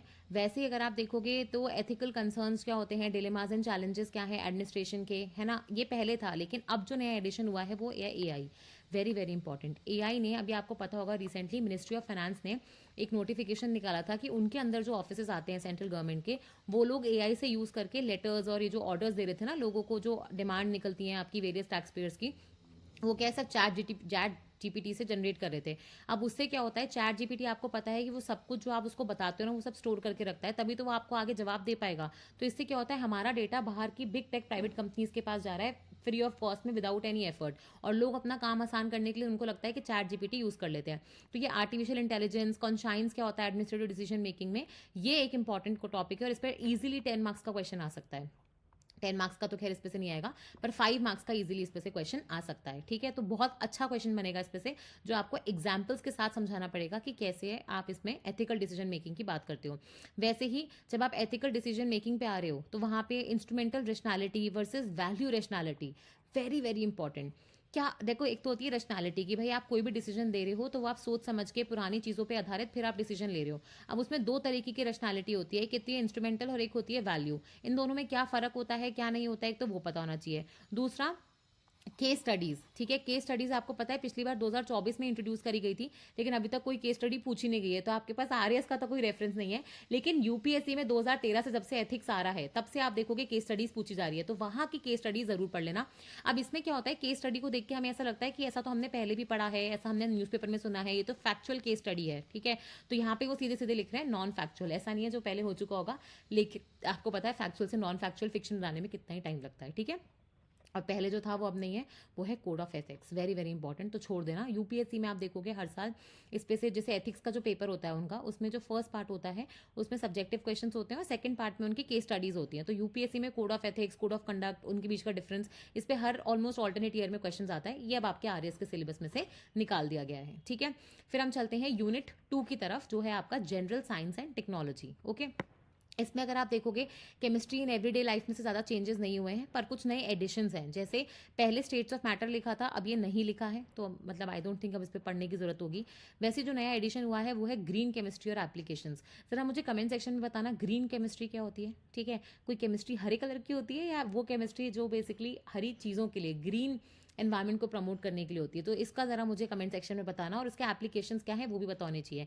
वैसे ही फ्यूल्स ऐड हुए हैं, तो आपके जो भी शेल ऑयल, शेल गैस है ना, आपका गैशियस कोल, ये सारे जो नए फ्यूल्स आ रहे हैं, ठीक है, ये अब आपको पढ़ने पड़ेंगे क्योंकि स्पेसिफिकली आपके सिलेबस में मेंशन्ड है। वैसे ऑक्टेन रेटिंग पहले नहीं था, आपको पता है कि जो भी आप पेट्रोल भराते हो, ठीक है, उसमें एक ऑक्टेन नंबर होता है। वो ऑक्टेन नंबर डिफाइन करता है कि आपका फ्यूल कितना एफिशिएंट है, उससे जो गाड़ी का इंजन है ना, वो कितना ढंग से काम करेगा। तो वो अब ऑक्टेन रेटिंग भी आपको पढ़ना पड़ेगा। तो इस पर ईजिली आप देखोगे 5 नंबर का क्वेश्चन आ सकता है ऑक्टेन रेटिंग पे, अभी के फ्यूल्स का क्या है, और उसमें फिर आपको करंट से रिलेटेड करके उसको आंसर देना पड़ेगा। वैसे ही पहले ना ह्यूमन आई, आपको पता है 2018 या 21 के मेंस में पूरा ह्यूमन आई का क्वेश्चन था, ये अब हटा ही दिया गया है। तो ये हाइपर मेट्रोपिया, मेट्रोपिया, अब मायोपिया, हाइपर मायोपिया, ये सब पढ़ने की जरूरत ही नहीं है क्योंकि अब आपके सिलेबस का पार्ट ही नहीं है। ठीक है, तो हटा देना ये पेजेस। फिर फिजिक्स इन एवरीडे लाइफ में आप देखोगे जो नई चीज़ें ऐड हुई हैं वो है मोशन। ठीक है, तो आपका रेक्टिलिनियर मोशन होता था, स्ट्रेट लाइन वाला, एक आपका रोटेशनल मोशन होता था, तो वो सारी चीज़ें आपको पढ़नी पड़ेंगी। वैसे ही वर्क, पावर, एनर्जी, ये नया एडिशन है। Light and its properties, very very important. पहले क्या होता था कि लाइट को हम बोलते थे कि ये पार्टिकल है या वेव नेचर की है, फिर बाद में पता लगा कि लाइट ना डुअल नेचर की होती है, कि वो वेव की तरह भी चल सकती है और उसमें पार्टिकल्स भी होते हैं, फोटॉन्स। तो वो सारी चीज़ें अब आपको पढ़नी पड़ेगी। Heat, static, current, electricity, magnetism, electromagnetic waves, ये पहले भी था, लेकिन जो नया एडिशन हुआ है वो है कि फिजिक्स का आप एप्लीकेशन कैसे करते हो मेडिकल डायग्नोस्टिक्स में। तो यहाँ पे एक्सरेज का, कैंसर में फिजिक्स का क्या इंपॉर्टेंस होता है, कैंसर ट्रीटमेंट्स में कैसे यूज़ करते हो उसको, डेली जो डायग्नोस्टिक डिवाइसेस होते हैं उसमें आपके फिजिक्स के कौन से प्रिंसिपल्स लग रहे हैं। ठीक है, वो अब वो सारी चीज़ें आपको पढ़नी पड़ेगी। फिजन फ्यूजन पहले भी था, लेकिन जो नया एडिशन हुआ है वो है रेडिएशन से सेफ्टी, क्योंकि आपको पता है इतनी बार न्यूक्लियर एक्सीडेंट्स हो चुके हैं, रेडिएशन एक इंपॉर्टेंट कॉम्पोनेंट होता है आपको न्यूक्लियर वेस्ट मैनेजमेंट का, तो अब आपको ये भी पढ़ना पड़ेगा। फिर बायोलॉजी की तरफ अगर हम जाएंगे तो सेल, प्लांट पार्ट्स, ये सब पहले से था, लेकिन with special reference to agriculture और हॉर्टिकल्चर। जो भी आप ग्रोथ रेगुलेटर्स पढ़ते हो, तो पहले क्या था, ऑक्सिन, जिबरलिन, ये सब पढ़ते थे, लेकिन अब आपको हॉर्टिकल्चर से रिलेटेड जो कुछ पर्टिकुलर क्रॉप्स में भी इंपॉर्टेंट कुछ हार्मोन्स होते हैं, ग्रोथ रेगुलेटर्स होते हैं, जो पहले नहीं पढ़ते थे, पर अब वो पढ़ने पड़ेंगे क्योंकि स्पेसिफिकली लिख दिया है कि एग्रीकल्चर और हॉर्टिकल्चर के रेफरेंस में। ये इंपॉर्टेंस होता है एक एक लाइन पढ़ने का सिलेबस की। अगर आप छोड़ दोगे ना, तो जो नोट्स आपको मतलब ऐसे मार्केट में मिल रहे हैं, आपको लगेगा यही अच्छा है क्योंकि हाँ आपने देख लिया प्लांट न्यूट्रिशन और ग्रोथ रेगुलेटर्स लिखा है, लेकिन पता है आपको, क्योंकि एग्रीकल्चर मेरा ऑप्शनल रहा है पहले फॉरेस्ट सर्विसेज में, तो मुझे पता है कि हॉर्टिकल्चर और एग्रीकल्चर में कुछ ऐसे पर्टिकुलर क्रॉप्स होते हैं जिनको पर्टिकुलर ग्रोथ रेगुलेटर्स चाहिए होते हैं, और वो ऐसे 5-6 ही हैं, कुछ ज़्यादा नहीं है। तो वो अगर आपने छोड़ दिए तो आपका सिलेबस अभी भी अधूरा है जो आपने पढ़ाई करी है। ठीक है, वैसे ही आप यहाँ पे देखोगे कि रिप्रोडक्शन एंड नर्वस सिस्टम है, तो नर्वस सिस्टम अभी नया एडिशन है, तो यहाँ पे अब आपको न्यूरॉन्स के बारे में, central nervous system, auxiliary nervous system, brain, spinal cord. तो इस बार फुल फ्लेजेड क्वेश्चन ये आया था, ब्रेन के डिफरेंट पार्ट्स को एक्सप्लेन कीजिए और उनके फंक्शंस बताइए। आप सबको लग रहा था कि ये तो अपने सिलेबस का पार्ट है नहीं और एक्सप्लिसिटली मेंशन नहीं था, लेकिन अब तो एक्सप्लिसिटली लिख दिया, तो अब आप छोड़ ही नहीं सकते। ठीक है, वैसे ही food, nutrition, immunity, diseases, public health initiatives, कौन से अच्छे हार्मोन, कौन से अच्छे माइक्रोब, आपको सारे बैक्टीरिया खराब थोड़ी होते हैं, कुछ अच्छे भी होते हैं जो आपके गट को साफ करते हैं, और कुछ बेकार होते हैं जो आपको डिजीज कर देते हैं, जैसे टेपवर्म वगैरह होता है, उससे आपको कॉलेरा, ये टाइफाइड वगैरह हो जाता है, तो वो खराब होते हैं। फर्मेंटेशन टेक्नोलॉजी, ठीक है, ईस्ट वगैरह, तो वो ब्रेड जिससे बनती है, plus genetic engineering, genetically modified organisms. ठीक है, ये सारी चीज़ें अब आपको पढ़नी पड़ेगी, वेरी वेरी इंपॉर्टेंट है। पहले जो आपके सिलेबस में था और अब नहीं है वो है मैग्नेटिक रेजोनेंस और न्यूक्लियर मैग्नेटिक रेजोनेंस, पर ये गलत है। ठीक है, इसलिए मैंने देखो यहाँ पे ये नहीं लिखा है अर्लियर बट नॉट नाउ, सिर्फ मैंने लिखा है कि पहले ये मेंशन था। ये एक्चुअली जो आपकी एप्लीकेशन होती है ना फिजिक्स की मेडिकल डायग्नोस्टिक्स में, अभी उसी के अंदर कवर हो जाएगा, क्योंकि ये वाला जो पार्ट है काफ़ी बड़ा है, उसमें एमआरआई भी आ जाएगा, एनएमआर भी आ जाएगा, और भी टेक्निक्स और टेक्नोलॉजीज आ जाएंगी। तो इसलिए यहाँ पे वो नहीं लिखा कि पहले था अब नहीं है, अभी भी है, बट इसका अब इसको ब्रॉड कर दिया। अब आपको सिर्फ इन दोनों के अलावा भी बाकी टेक्नोलॉजीज एप्लीकेशंस पढ़नी पड़ेंगी। वैसे ही पहले लिखा हुआ था ब्लड ग्रुप, जो अब नहीं है। आपके ब्लड के फंक्शंस और कॉम्पोजिशन जो पहले था अब नहीं है, हार्मोन्स पहले थे अब नहीं है, ठीक है। Lifestyle diseases, genetic diseases specifically mention थे, लेकिन अब सिर्फ पब्लिक हेल्थ डिजीजेस लिख दिया है। तो अब डिजीजेस बड़े कर दिए हैं, आपको सिर्फ जेनेटिक या लाइफस्टाइल नहीं, आपको सारे टाइप के डिजीजेस, कम्युनिकेबल, नॉन कम्युनिकेबल, सब पढ़ने पड़ेंगे। वैसे ही आप देखोगे endemic, epidemic, communicable, non communicable पहले भी लिखा था, अलग से लिखा था, लेकिन अब डिजीजेस की डेफिनेशन ब्रॉड कर दी है। एंडेमिक, एपिडेमिक और पेंडेमिक, कोविड के टाइम पे इनमें डिफरेंस पूछा जा रहा था इंटरव्यूज में, तो ये अब आप देखोगे अलग से नहीं लिखा है, पर ये डिजीज के अंदर ही आ जाता है। वैसे डायग्नोसिस कैसे करते हैं, कंट्रोल कैसे करते हैं, इम्यूनाइजेशन, वैक्सीनेशन, ये पहले था, ड्रग अब्यूज, अल्कोहल अब्यूज, अब ये नहीं है। इसकी जगह जो नई चीज़ें ऐड करी हैं वो ये है, फर्मेंटेशन टेक्नोलॉजी, पब्लिक हेल्थ के क्या इनिशिएटिव्स लिए जा रहे हैं। जैसे अभी आप देखोगे टीबी को एलिमिनेट करने के लिए, है ना, आपका एक अभियान चल रहा है, बेनिफिशियल हार्मफुल ऑर्गेनिजम्स, ये सारी चीज़ें ऐड हुई हैं। वैसे ही आप देखोगे ethical, legal and social issues क्या होते हैं जीएमओस के, मुझे लगता है सबसे इंपॉर्टेंट टॉपिक है, इस पर से तो क्वेश्चन एक्सपेक्ट कर ही लेना। इसको 4 स्टार लगा लो, और नहीं आए ना तो चैनल अनसब्सक्राइब कर देना, ठीक है। कुछ चीज़ें मैं आपको बता रही हूँ ना, इतना आप पढ़ा चुके होते हो, इस फील्ड में होते हो, और इतने एग्जाम्स आपने दे चुके होते हैं कि आपको लगता है कि ये तो आना ही आना है। वैसे ही रीसेंट एडवांसेस वैक्सीन्स में क्या हुए हैं, क्रिस्पर, mRNA, ये सारे पता है उस समय जब कोविड आया था और जिनके यूपीएससी के इंटरव्यूज हुए थे इंक्लूडिंग माइन, इतना कॉमन था ये पूछना कि भाई mRNA वैक्सीन क्या होती है, डीएनए वाली वैक्सीन कौन सी है, इन दोनों में फ़र्क क्या है, क्रिस्पर क्या है, Cas9 क्या है, क्रिस्पर Cas9 साथ में क्या है। उस समय नोबेल प्राइज़ भी मिला था, आपको पता होना चाहिए, ठीक है, क्रिस्पर Cas9 टेक्नोलॉजी के लिए। तो ये सारी चीज़ें क्या, अगर जिसने तब पढ़ी होंगी ना, उसके लिए तो मतलब सुपर एडवांटेज होने वाला है। और artificial organs very very important, आपने अभी कभी सुना होगा कि भाई एक सुअर के उससे, है ना, किसी आदमी का ऑर्गन डेवलप कर दिया गया है ना, या फिर आप देखोगे आर्टिफिशियल लिवर बनाई जा रही है। तो ये कैसे बन रहे हैं, आर्टिफिशियल ऑर्गन्स क्या होते हैं, ये सारी चीज़ें आपको पता होनी चाहिए। वैसे ही आप देखोगे कि पहले जो चीज़ें थी जो अब नहीं है, वो ये है कि इंपॉर्टेंट मेडिसिनल प्लांट जो राजस्थान में होते हैं, ऑर्गेनिक फार्मिंग, ये पहले इसका हिस्सा था, अब ये बेसिकली इसका हिस्सा नहीं है, याद रखना। तो आपको ये जो आपने लिखे होंगे, जैसे आपने पत्थल चट्टा और ये सारी चीज़ें लिखी होंगी, तो अब वो हटा देना मेडिसिनल प्लांट, क्योंकि अब आपके सिलेबस का हिस्सा है ही नहीं। फिर अपन आईटी कंप्यूटर साइंस में जाएंगे, तो पहले आईटी इंडस्ट्री इन इंडिया करके एक टॉपिक हुआ करता था, जिसमें आप आईटी इंडस्ट्री का एवोल्यूशन कैसे हुआ है 1990 से लेकर अब तक, है ना, तो ये सारी चीज़ें पढ़ते थे। अब ये पढ़ने की ज़रूरत नहीं है, क्योंकि आपके सिलेबस में से हट गया है।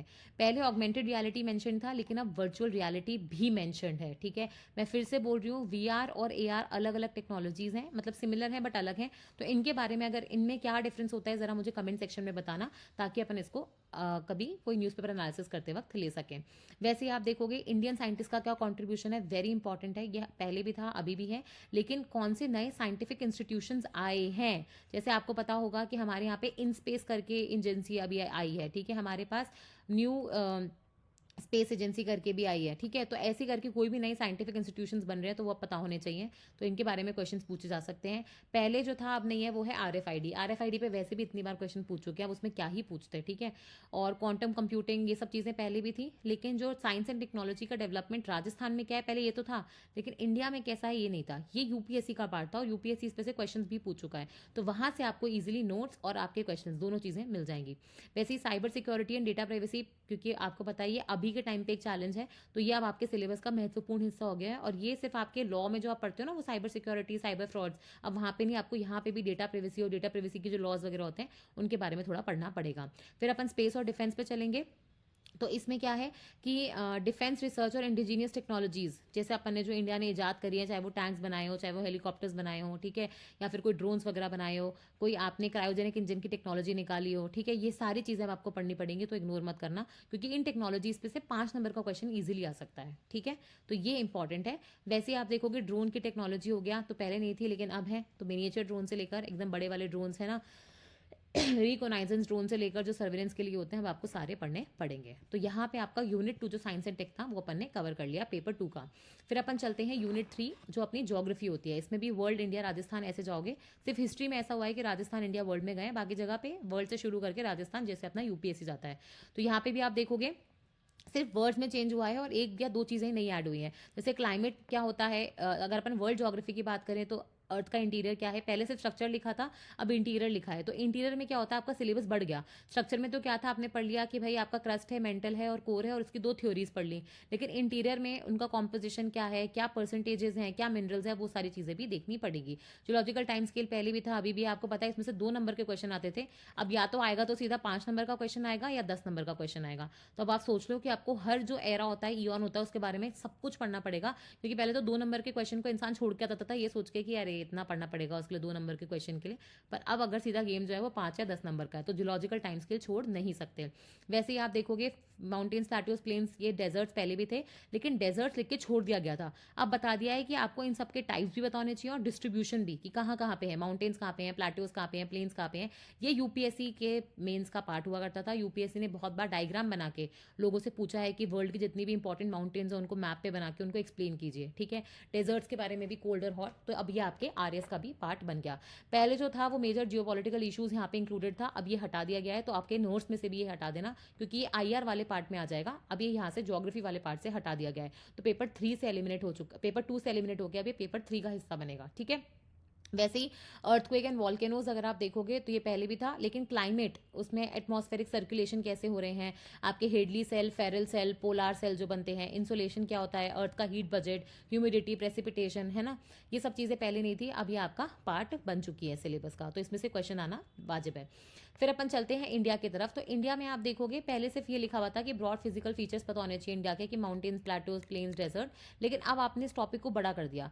अब आप बोल रहे हो कि नहीं, आपको इंडिया की पूरी फिजियोग्राफी पता होनी चाहिए, ठीक है, कि कैसे बना है, कहाँ पे डेक्कन प्लेटो है, वहाँ पे लावा है, वहाँ पे आप देखोगे ब्लैक सॉइल वगैरह है, वो सारी चीज़ें। फिर वैसे ही आप देखोगे ड्रेनेज पैटर्न जो होता है वो आपको पता होना चाहिए, ठीक है। तो रिवर्स तो पहले भी थी, लेकिन रिवर्स के जो ड्रेनेज पैटर्न होते हैं, जैसे आपको पता होगा ट्रेलिस पैटर्न होता है, रेक्टेंगुलर होता है, डेंड्राइटिक होता है, सेंट्रीपिटल होता है। ज़रा मुझे कमेंट सेक्शन में बताना ये क्या ड्रेनेज पैटर्न्स होते हैं, क्योंकि ये आपके ज्योग्राफी की एनसीईआरटीज में इजीली विद डायग्राम्स मेंशन्ड है, ठीक है।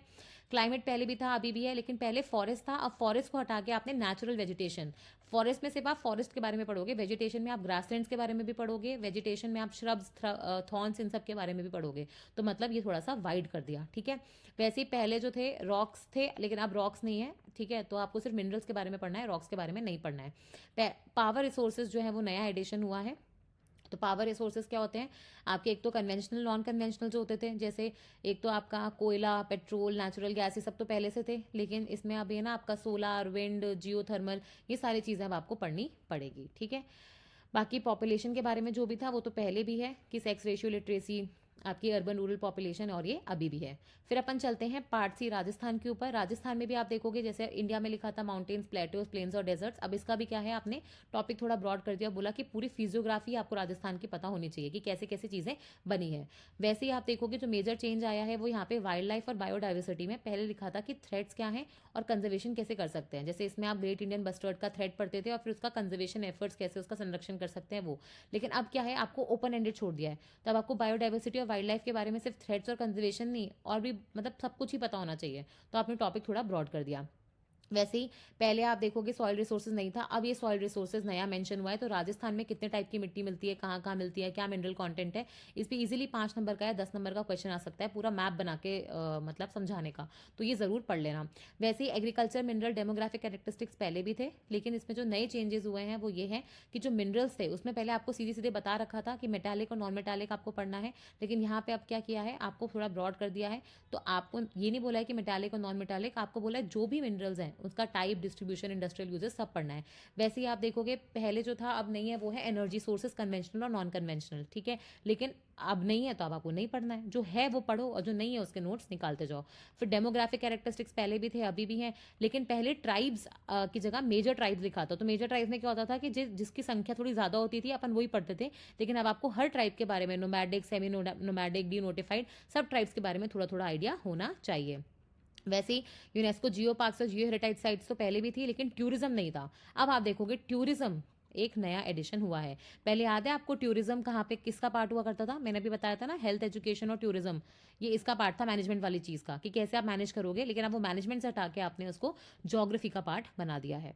तो यहाँ पे आपका पेपर 2 का डिस्कशन पूरा खत्म होता है।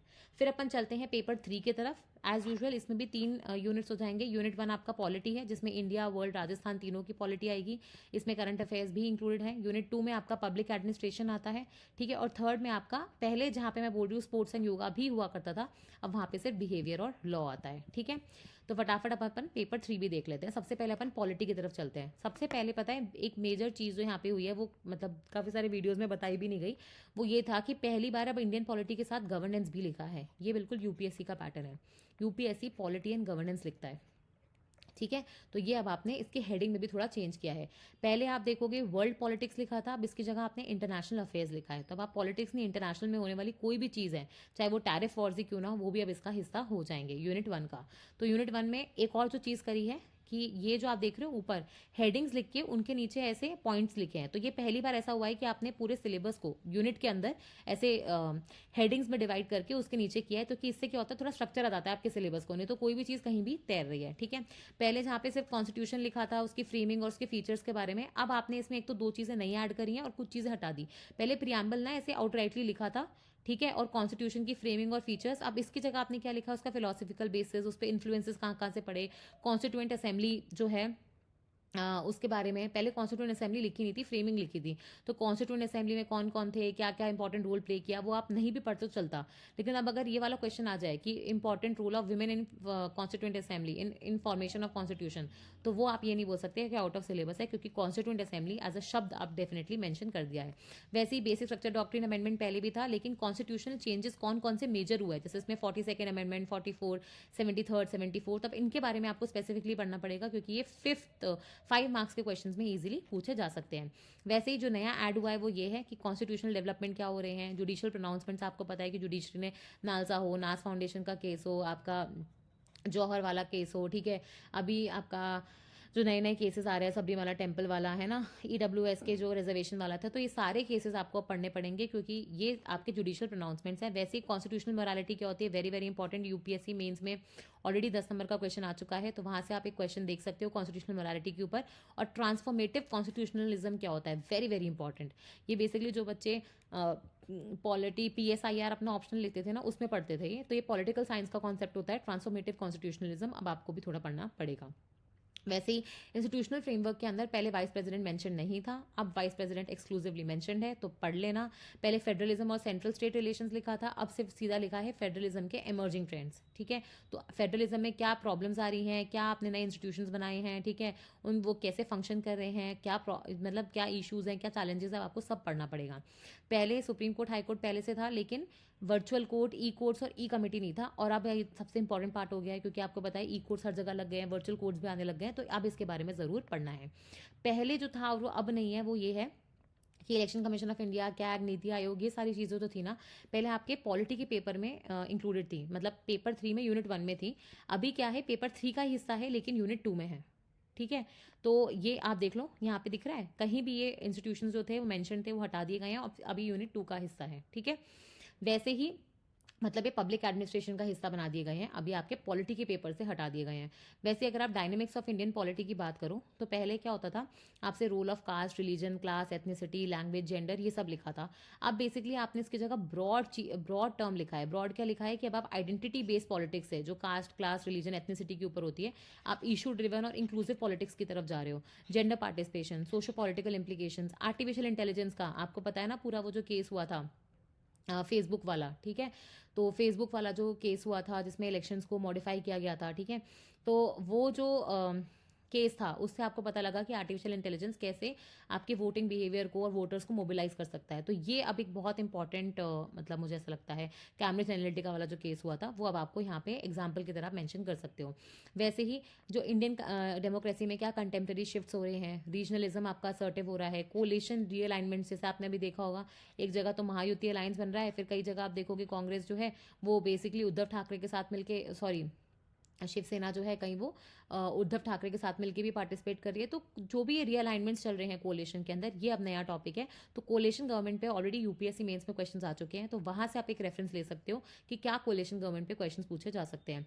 वैसे ही आप देखोगे वोटिंग बिहेवियर, इलेक्टोरल रिफॉर्म्स, अगर अपन बात करें, ये एक नया टॉपिक है, बहुत इंपॉर्टेंट है, क्योंकि इलेक्टोरल रिफॉर्म्स, वीवीपैट हो, ईवीएम हो, आपको पता है कि अभी फिर से बोला जा रहा है कि जो चुनाव होंगे अपने ये वाले पंचायत वाले जो राजस्थान में होंगे, उसमें वो बोल रहे हैं कि आपको बैलेट पेपर दिया जाएगा, ईवीएम नहीं यूज़ किया जाएगा। तो ये एक नया, मतलब वो अपन बोलते हैं ना कि कुछ नया नया इनोवेशन हो रहा है, तो ऐसा क्यों हो रहा है, तो इलेक्टोरल रिफॉर्म्स क्यों ज़रूरी है, वो सब, और plus functioning of elections in India, कि कैसे काम कर रहे हैं, पहले कैसे थे, अब कैसे हैं, तो वो सारी चीज़ें जो ट्रेंड वगैरह हैं वो आपको पढ़नी पड़ेंगी।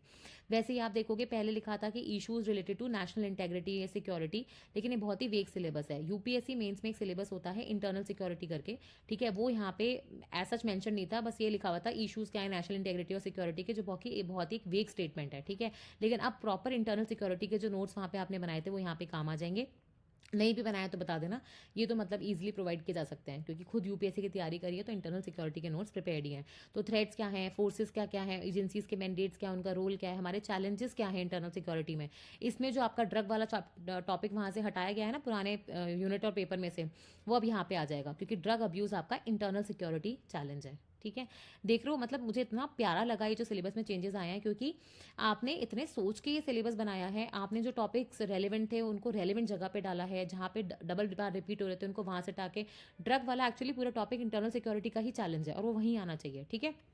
वैसे ही अगर आप स्टेट पॉलिसीज़ और राजस्थान की गवर्नेंस की बात करोगे तो पहले सिर्फ ये लिखा था कि स्टेट पॉलिटिक्स ऑफ राजस्थान, उसमें पार्टी सिस्टम क्या है, पॉलिटिकल डेमोग्राफी क्या है, डिफरेंट फेजेस क्या है पॉलिटिकल कंपटीशन के। लेकिन अब आपने बताया है कि पैटर्न से पता होने चाहिए आपको पार्टिसिपेशन के, लीडरशिप के, बिहेवियर के, कोलिशन पॉलिटिक्स के बारे में स्टेट में क्या चल रहा है, ठीक है, ये सब पता होना चाहिए। तो आपने चीज़ों को थोड़ा ब्रॉड भी किया है, प्लस आपने डिफाइन भी किया है कि आपको ये तो पता होना ही चाहिए। वैसे ही पहले सिर्फ पंचायती राज और अर्बन लोकल सेल्फ गवर्नमेंट लिख के छोड़ दिया था, लेकिन अब स्ट्रक्चर क्या है उसका, इशूज़ क्या है, चैलेंजेस क्या है, ये भी पता होना चाहिए। फिर आप देखोगे राजस्थान की जो पॉलिटिक्स है उसमें क्या नए डायनेमिक्स हैं, क्या नए चैलेंजेस हैं, ये भी आपको पता होना चाहिए।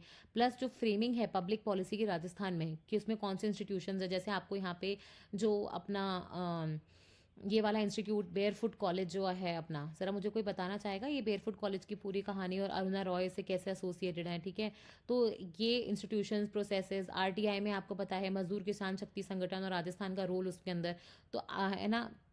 इवन आपके ये जो prevention of sexual harassment at work place act उसके अंदर भी, तो यहाँ पे इवन उसके अंदर भी मनरेगा के पासिंग में भी, ठीक है। तो राजस्थान की जो पब्लिक पॉलिसी का इमरजेंस है, इंस्टीट्यूशंस हैं, स्टेक होल्डर्स हैं, क्या बॉटल नेक्स है उसके अंदर, वो भी पता होने चाहिए।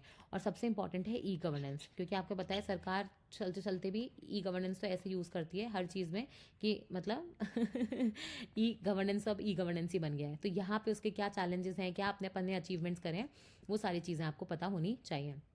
इसी के अंदर इंडिया और इंटरनेशनल अफेयर्स में पहले क्या था, आपने लिखा था कि वर्ल्ड ऑर्डर कैसे इमर्ज हुआ है, पोस्ट कोल्ड वॉर एरा में क्या चेंजेस हुए हैं। लेकिन यहाँ पे आपको जैसे यूएसए हेजिमोनी के साथ उसका रेजिस्टेंस के बारे में था, लेकिन अब जो नई चीज़ इसमें ऐड हुई है वो ये है कि मल्टीपोलैरिटी के बारे में पता होना चाहिए, क्योंकि आपको पता है इंडिया आते जाते चलते उठते बैठते सोते जागते यही कहता है कि मल्टीपोलर वर्ल्ड होना चाहिए। तो क्या है ये मल्टीपोलैरिटी, अब ज़रा बताई देना, ठीक है। और ग्लोबल पॉलिटिकल इकोनॉमी कैसी है, पहले से वो लिखा था कि इंटरनेशनल इकोनॉमी के डायनेमिक्स क्या है, अब आपसे बोल रहा है कि ग्लोबल ये पॉलिटिकल इकोनॉमी कैसी चल रही है, वो सारी चीज़ें पता होनी चाहिए। वैसे ही पहले इंडियन फॉरेन पॉलिसी का एवोल्यूशन पूछते थे, लेकिन अब एवोल्यूशन शब्द हटा दिया है, आपसे सिर्फ डिटर्मिनेट्स और एट्रीब्यूट्स के बारे में बात करिए। तो ये अपन एवोल्यूशन नहीं पढ़ते थे 6 फेजेस में उसका, अलग अलग टाइम पे, है ना, या फिर अलग अलग मिनिस्टर के जैसे, वो अब एवोल्यूशन पढ़ने की जरूरत नहीं है, तो आपका एक सिलेबस कम हो गया है, ठीक है। वैसे ही आप यहाँ पे देखोगे मेजर पावर्स क्या हैं, तो पहले क्या था यूएसए, चाइना, रशिया, ईयू के नाम लिखे हुए थे कि आपको इनके साथ इंडिया के रिलेशंस क्या है, लेकिन अब ये इनका नाम हटा के मेजर पावर्स लिखा है। तो मेजर पावर्स में क्या हुआ, अब आपका जो सिलेबस था वो ब्रॉड हो गया। फिर वैसे ही इंडियन डायस्पोरा, ठीक है, आपको पता है इंडिया का लगभग 30 मिलियन का डायस्पोरा है बाहर, तो इंडियन डायस्पोरा और कल्चरल डिप्लोमेसी, ये दोनों चीज़ें नए वर्ड ऐड हुए हैं। और इंडियन डायस्पोरा पे तो यूपीएससी मेंस में क्वेश्चन आ भी चुका है, तो वहाँ से आपको ईजिली मिल जाएगा। और कल्चरल डिप्लोमेसी में सॉफ्ट पावर जो होता है इंडिया का, उस पर क्वेश्चन आ चुका है। फिर आप यहाँ देखोगे इंडिया का जो रोल है रीजनल और ग्लोबल प्लेटफॉर्म्स पे, ठीक है, इसमें क्या था, कुछ चीज जैसे यूनाइटेड नेशंस, ब्रिक, G20 पहले भी थे अभी हैं, लेकिन नैम, G77 और सार्क हटा दिए गए हैं, उसकी जगह EU, WTO, ASEAN, I2U2, AUKUS, दक्षिण और क्वाड। जरा इसमें से मुझे I2U2, ऑकस और दक्षिण का फुल फॉर्म ही बता दो, ठीक है, ये बहुत इंपॉर्टेंट है। तो ये अब आपको स्पेसिफिकली पढ़ना है, ये 5-5 नंबर में इजिली पूछे जा सकते हैं। इंडिया की लीडरशिप क्या है क्लाइमेट और ग्रीन डिप्लोमेसी में, मैंने बताया ना एनवायरमेंट वाले पूरी चीज़, पहले सिर्फ एनवायरमेंटल इशूज़ लिखा था, अब बोला है कि वो छोड़ो, आप तो ये बताओ कि इंडिया क्या कर रहा है आईआर के मामले में, क्लाइमेट और डिप्लोमेसी में। जैसे कॉप समिट हो गया, इंटरनेशनल सोलर अलायंस हो गया, मिशन लाइफ हो गया, प्लस इसके अंदर वो भी आएगा आपका CDRI जो coalition of disaster resilient infrastructure है, तो वो सारी चीज़ें अब आपको पढ़नी पड़ेगी, ठीक है। पहले जो था अब नहीं है, पहले लिखा हुआ था कि जो South Asia, East Asia, South East Asia, West Asia, Far East, इन सब की जो पॉलिसीज होती हैं, स्ट्रैटेजिक इशूज़ हैं इनके, प्लस उसका क्या इंपैक्ट है इंडिया पे, ये अब नहीं है। इनफैक्ट अब ये बोला है कि सिर्फ ये क्यों, आपको ये पता होना चाहिए कि इंडिया की जो फॉरेन पॉलिसी है उसके स्ट्रैटेजिक इनिशिएटिव्स क्या हैं। आपको ये स्पेसिफिकली इन रीजन्स के बारे में नहीं, इंडिया की फॉरेन पॉलिसी के स्ट्रैटेजिक इनिशिएटिव्स क्या हैं, चाहे वो किसी भी जगह पे हो, वो पता होने चाहिए। और उसके साथ अब आपका जो करंट अफेयर्स वाला पोर्शन है ये हो गया है पूरा अपडेट, वेरी वेरी इंपॉर्टेंट। इसमें क्या है, आपके इशूज़ क्या हैं, प्रोमिनेंट पर्सनालिटीज़ क्या हैं, ठीक है, वेलफेयर स्कीम्स कौन सी हैं, गवर्नमेंट के इनिशिएटिव्स क्या हैं राजस्थान के, कौन से अवार्ड्स थे। पहले अपन स्पोर्ट्स एंड योगा में सिर्फ स्पोर्ट्स के अवार्ड्स पढ़ते थे, लेकिन अब अवार्ड सारे आ जाएंगे, लिटरेरी जो अवार्ड्स होते हैं, कॉन्ट्रीब्यूशन है, साइंस एंड टेक्नोलॉजी में क्या एडवांसमेंट है, आईसीटी है, तो ये सारी चीज़ें आ गई। प्लस ये जो लास्ट के दो पॉइंट्स हैं, ये पहले आपका स्पोर्ट्स एंड योगा करके यूनिट 3 में इंक्लूड होता था, अब वो चला गया है, अब वो यूनिट 3 का हिस्सा नहीं है। समझ में आ रहा है? तो अब याद रखना कि स्पोर्ट्स एंड योगा में पहले इतना सब कुछ लिखा हुआ था, अब ये आपके करंट अफेयर्स का ही पार्ट है। तो उसमें आपको स्पोर्ट्स की पॉलिसीज, उसमें कुछ इंस्टीट्यूशंस, उसके कुछ इवेंट्स, अचीवमेंट्स, ठीक है, प्लस योगा का रोल इन हेल्थ वेलनेस और स्ट्रेस मैनेजमेंट। स्ट्रेस मैनेजमेंट याद है, पहले आपका मैनेजमेंट का हिस्सा हुआ करता था, वो अब आपने वहां से निकाल के यहाँ पे ले लिया है। तो ऐसे आपने चेंजेस करे हैं ताकि आप सिलेबस को मोर रेलिवेंट और मोर स्ट्रक्चर बना सको। पहले कुछ भी चीज़ कहीं भी बिखरी हुई थी, अब आपने वो सही कर दी। तो मैंने यहाँ पे पहले मेंशन कर दिया अर्लियर क्या था, तो अब अपने स्पोर्ट्स और योगा वाले जो सिलेबस था, जो आपके नोट्स है, उसमें चेंजेस कर लेना, ठीक है। तो यहाँ पे आपका पेपर 3 का यूनिट 1 कंप्लीट होता है। अब अपन चलते हैं यूनिट 2 की तरफ, जो आपका पब्लिक एडमिनिस्ट्रेशन वाला है। देखो इसमें क्या था, पहले आपकी हेडिंग में ही पब्लिक एडमिनिस्ट्रेशन एंड मैनेजमेंट लिखा था। मैंने आपको पहले ही बता दिया है कि मैनेजमेंट पूरा का पूरा यहाँ से हटा के जो अपना पेपर 1 होता है, ठीक है, पेपर 1 का जो यूनिट 3 है वहाँ पे ले लिया गया है, ठीक है। तो यहाँ से अब मैनेजमेंट का कुछ भी पार्ट नहीं है, मैनेजमेंट पूरा वहाँ चला गया है, ठीक है। तो पहले चेंज मैनेजमेंट और ये सब चीज़ें थी, अब वो पूरी वहाँ चली गई हैं। पब्लिक एडमिनिस्ट्रेशन में अगर आप देखोगे, एक जो नई चीज़ ऐड हुई है वो है स्कोप। न्यू पब्लिक एडमिनिस्ट्रेशन पहले भी था, लेकिन न्यू पब्लिक मैनेजमेंट नहीं था, वो ऐड हो गया है।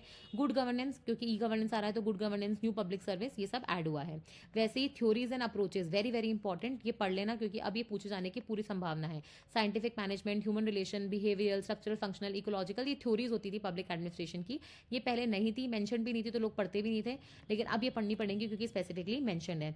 वैसे ही पहले अगर आप देखोगे लेजिटिमेसी शब्द मेंशन था, लेकिन अब ये नहीं है, तो मत पढ़ना। लेकिन अब जो नए ऐड हुए हैं, सेंट्रलाइजेशन, डिसेंट्रलाइजेशन, पहले हम डेलीगेशन और डिसेंट्रलाइजेशन में फर्क पढ़ते थे, लेकिन अब सेंट्रलाइजेशन और डिसेंट्रलाइजेशन दोनों मेंशनड है, तो दोनों ढंग से पढ़ने पड़ेंगे। कोऑर्डिनेशन एंड अकाउंटेबिलिटी, ये चारों चीजें नई एडिशन है, ठीक है।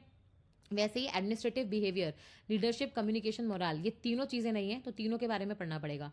लीडरशिप आपने देखा होगा कि पहले वहाँ पे मैनेजमेंट में इंक्लूडेड था, ठीक है, अब वहाँ से मैनेजमेंट से भी गायब कर दिया लीडरशिप, और अब यहाँ पे इंक्लूड कर दिया है क्योंकि वो एडमिनिस्ट्रेशन का पार्ट है, ठीक है। अर्लियर जो था अब नहीं है, वो मैंने बताया ना, management, corporate governance, social responsibility, ये सारी चीज़ें यहाँ से हटा दी गई हैं क्योंकि अभी यहाँ का पार्ट है ही नहीं। फिर अपन चलते हैं, जैसे वहाँ पे क्या था कि आपको हेडिंग्स में डिवाइड करके पूरा सिलेबस दिया था, यहाँ पे भी वही चीज़ करी है। फिर अपन यूनियन गवर्नमेंट और एडमिनिस्ट्रेटिव इंस्टीट्यूशंस पे जाएंगे, मैंने बताया ना, कैग, यूपीएससी, वो सारी चीज़ें वहाँ से हटा के इंस्टीट्यूशंस यहाँ पे डाल दिए गए हैं, जो पहले यूनिट 1 का पार्ट हुआ करते थे।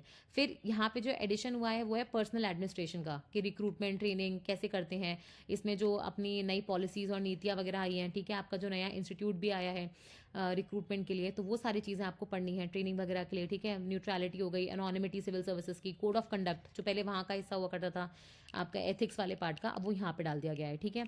और प्लस आपके पहले क्या था कि आपको एथिक्स, इंटेग्रिटी, इम्पार्शलिटी, नॉन पार्टिजनशिप, याद है अपन ने ये चीज़ें कहाँ पढ़ी हैं, ऊपर पेपर सॉरी,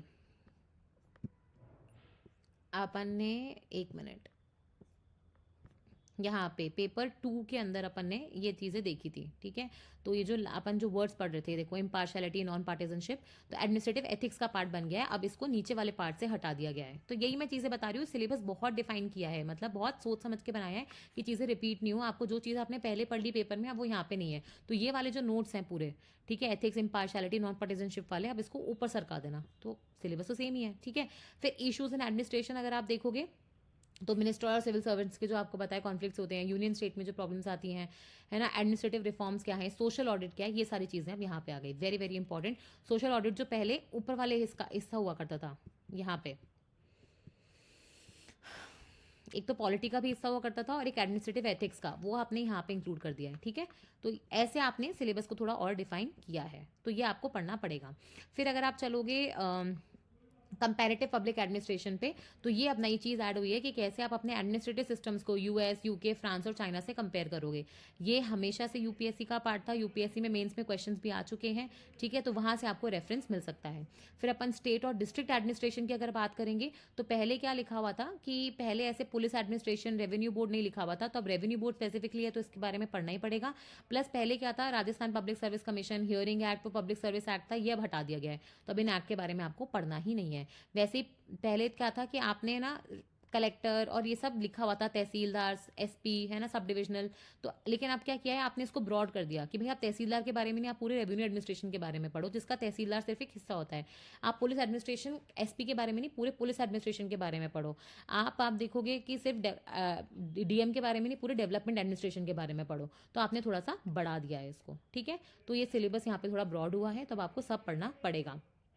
फिर अपन चलते हैं यूनिट 3 की तरफ, जो है आपका बिहेवियर और लॉ। मैं फिर से बोल रही हूँ, इसके अंदर पहले स्पोर्ट्स एंड योगा हुआ करता था, तो इसमें 3 पार्ट्स थे, पार्ट ए, बी एंड सी, ठीक है। ए पार्ट था आपका यो स्पोर्ट्स एंड योगा, बी था बिहेवियर, सी था लॉ। लेकिन अब क्योंकि स्पोर्ट्स एंड योगा हट गया है, तो पार्ट ए हो गया आपका बिहेवियर, पार्ट बी हो गया आपका लॉ। तो जब अपन पार्ट ए की बात करेंगे बिहेवियर की, इसमें मेजर चेंजेस हुए हैं और इसलिए मैंने यहाँ पे देखोगे स्टार मार्क लगाया है। तो जितना भी आपको अंडरलाइन पोर्शन दिख रहा है, ये सारा नया एडिशन है। लीडरशिप के प्रोफाइल, सिर्फ लीडरशिप नहीं है, लीडरशिप के प्रोफाइल्स आई हैं, ठीक है।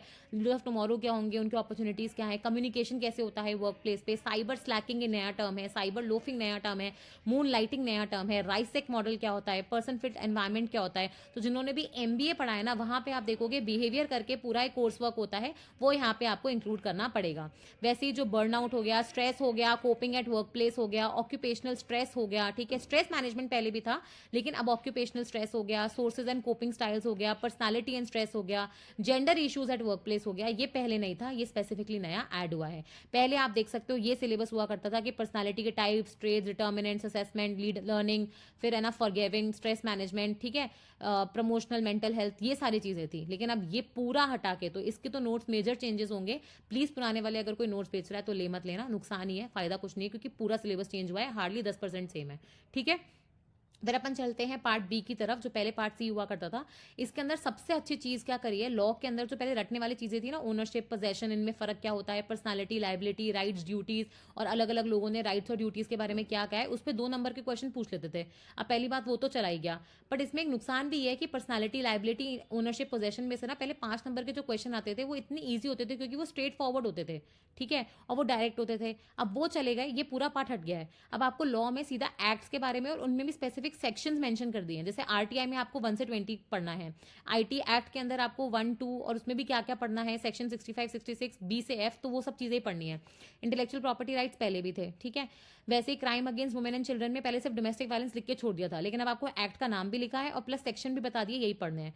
Sexual harassment at work place लिख के छोड़ दिया था, अब एक्ट लिख दिया है और उसके सेक्शन लिख दिए हैं। वैसे ही पॉस्को एक्ट लिख के सेक्शन बता दिए हैं, मेंटेनेंस और सीनियर सिटीजन एक्ट लिख के सेक्शंस बता दिए हैं। पहले आप देखोगे ये चाइल्ड लेबर से रिलेटेड लॉज आपको पढ़ने थे, अब ये नहीं पढ़ने हैं, क्योंकि लॉ वाले में सिर्फ आपको एक्ट और उनके स्पेसिफिक सेक्शंस के बारे में ही पता होना चाहिए। इससे अगर आगे कोई लोग आरपीएस भरते हैं तो उनको ट्रेनिंग में भी सब चीजें रटनी पड़ती हैं, तो आपको अभी फायदा हो जाएगा, ठीक है। फिर राजस्थान टेनेंसी एक्ट पहले भी था, लेकिन आपको स्पेसिफिकली सेक्शंस मेंशन कर दिए हैं कि ये सब चीजें पता होनी चाहिए। रेवेन्यू एक्ट पहले भी था, हम पूरा एक्ट पढ़ते थे, उसमें से पता ही नहीं होता था कि क्या पढ़े क्या नहीं, अब ये स्पेसिफिकली यही पढ़ना है। भारतीय न्याय संहिता, नागरिक सुरक्षा संहिता, ये नए कानून है, तो नए कानून ऐड हुए हैं, इसमें भी स्पेसिफिक सेक्शंस बता दिए हैं कि आपको ये ही पढ़ने हैं। तो लॉ में भी आप देखोगे एक मेजर चेंज आपको देखने को मिलता है। और यहाँ पे आपका पेपर 3 का एनालिसिस खत्म हुआ। अब हम चलते हैं पेपर 4 की तरफ। Very very very very important, क्योंकि यहाँ पे पहले तो 120 नंबर की हिंदी 90 की रह गई है, 80 नंबर का इंग्लिश 80 नंबर का जो इंग्लिश है वो 70 का रह गया है, और बाकी का एक 40 नंबर का नया पोर्शन जो आपका ये वाला पोर्शन है यूनिट 3 के नाम से। पहले तो 2 यूनिट थे पर अब इसमें 3 यूनिट हो गए, इसमें एसए के नाम से इंट्रोड्यूस करा है। देखो आपको 6 थीम्स बता दिया और इसी पे से ही एसए आएगा। ऐसा कोई मिलता है क्या आपको सिलेबस देने वाला? पहले ही बता दिया कि ये पढ़ लो, ये 10 पेजेस पढ़ लो, इसमें से ही आएगा। तो language, society, science, economy, current, tourism, इसमें सब कुछ है। इसमें आपको यूपीएससी के कोई जो मेजर कोचिंग क्लासेस है ना, वहाँ के रेडीमेड आपको एसेज मिल जाएंगे, क्योंकि उन्होंने ये 6 थीम्स पे बना रखे हैं, तो वहाँ से आप इजीली ले सकते हो। अगर नहीं मिले तो बता देना, मैं उसको टेलीग्राम चैनल पे डाल दूंगी, ठीक है। तो आपको 600 वर्ड का आपकी लैंग्वेज ऑफ चॉइस हिंदी या इंग्लिश में एक पूरा एसे लिखना है, और ये देख लो, ठीक है। यहाँ पे उन्होंने बता दिया है कि रेलेवेंस होना चाहिए, आइडियाज़ का फ्लो होना चाहिए, जैसे यूपीएससी लिख के देखता है ना, प्रेसिशन होनी चाहिए, ब्रेविटी होनी चाहिए। तो ये 40 नंबर तो यहाँ एडजस्ट हो गए। और हिंदी में क्या चेंजेस हुए हैं, पहले जो भाग अ होता था, क्योंकि आपके नंबर कम हुए हैं तो हर जगह से कुछ कुछ कम हुआ होगा, तो पहले 50 का होता था 30, तो इसमें से क्या कटा होगा, तो आपने सिलेबस ही काट दिया। संधि विच्छेद पहले था, नहीं है, संधि संधि विच्छेद कुछ भी नहीं है। वैसे पर्यायवाची विलोम हटा दी है, वैसे ही वाक्यांश के लिए जो सार्थक शब्द देखते थे ना, पूरे एक वाक्यांश को आप क्या लिख सकते हो वो भी हटा दिया है। इनफैक्ट उपसर्ग और प्रत्यय में भी पहले क्या होता था कि आपको वर्ड बनाने होते थे, कि जैसे मैंने कोई उपसर्ग लिख दिया तो आपको उस पर से वर्ड बनाना है, लेकिन अब सिर्फ आपको अलग करने हैं, प्रत्यय भी और उपसर्ग भी। वैसे ही बाकी सब सेम है।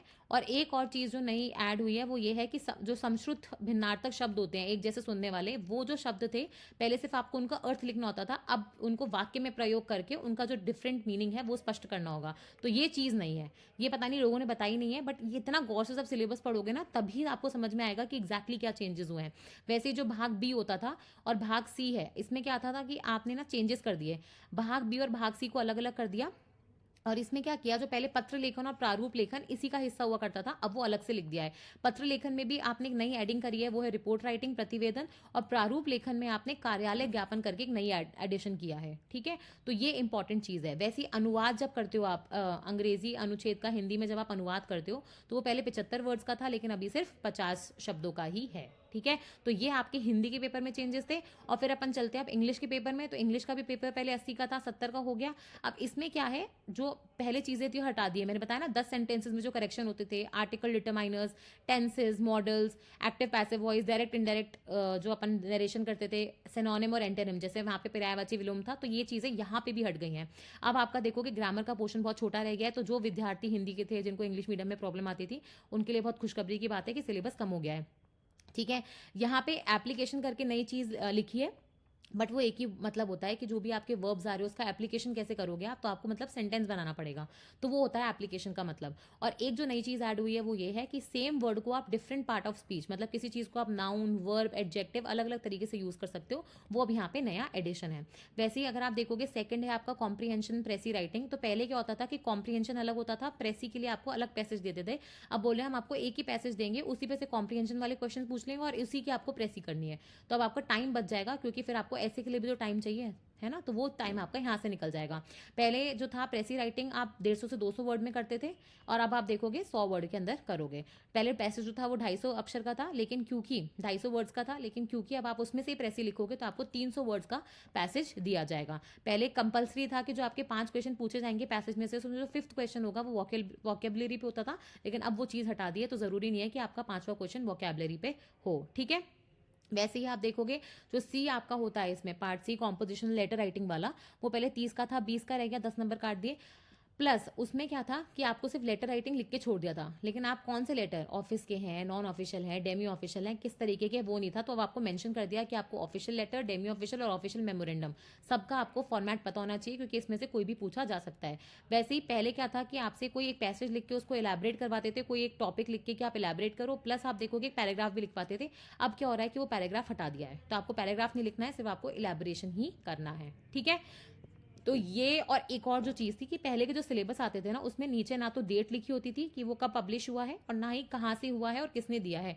इस बार पहली बार ऐसा हुआ है कि आप चाहे प्री का सिलेबस जो चेंजेस हुए हैं, चाहे वो मार्क्स डिस्ट्रीब्यूशन वाला डॉक्यूमेंट देख लो, चाहे वो ये वाला डॉक्यूमेंट मेंस के सिलेबस वाला, सब में इस नीचे की साइड पे एक तो डेट, प्लेस और किसने चेंजेस करे हैं, मतलब कौन ऑथोराइज्ड है, वो दोनों तीनों चीज़ें लिख के दी हैं। तो ये बेसिकली दर्शाता है कि ये एक ऑफिशियल डॉक्यूमेंट है, ठीक है। तो कोई डरने वाली बात नहीं है, आप सही डॉक्यूमेंट में से पढ़ रहे हो। तो देख लो, आप एनालाइज करवाने में जब मुझे 1-1.5 घंटा लग गया, तो इसको पढ़ के, समझ के, अंडरलाइन करके, चेंजेस को हाईलाइट करके पीडीएफ बनाने में कितना टाइम लगा होगा। बट यही है कि फ़ायदा मिले, भ्रम में मत रहो, गलत नोट्स को गलत, मतलब ऐसी बस बह मत जाना। मार्केट में सर्च करो कि जो अच्छी चीज़ें मिल रही हैं, जो एग्जैक्ट नोट्स मिले उसी से पढ़ना, तो ही भला है, नहीं तो इस प्रिपरेशन साइकिल में अंत तक फंसे रहोगे, ठीक है। तो इसी उम्मीद के साथ हम फिर से मिलेंगे। उम्मीद है कि आपको पसंद आया होगा, फीडबैक ज़रूर देना, इंतज़ार रहेगा, यही मोटिवेशन होता है। And thank you.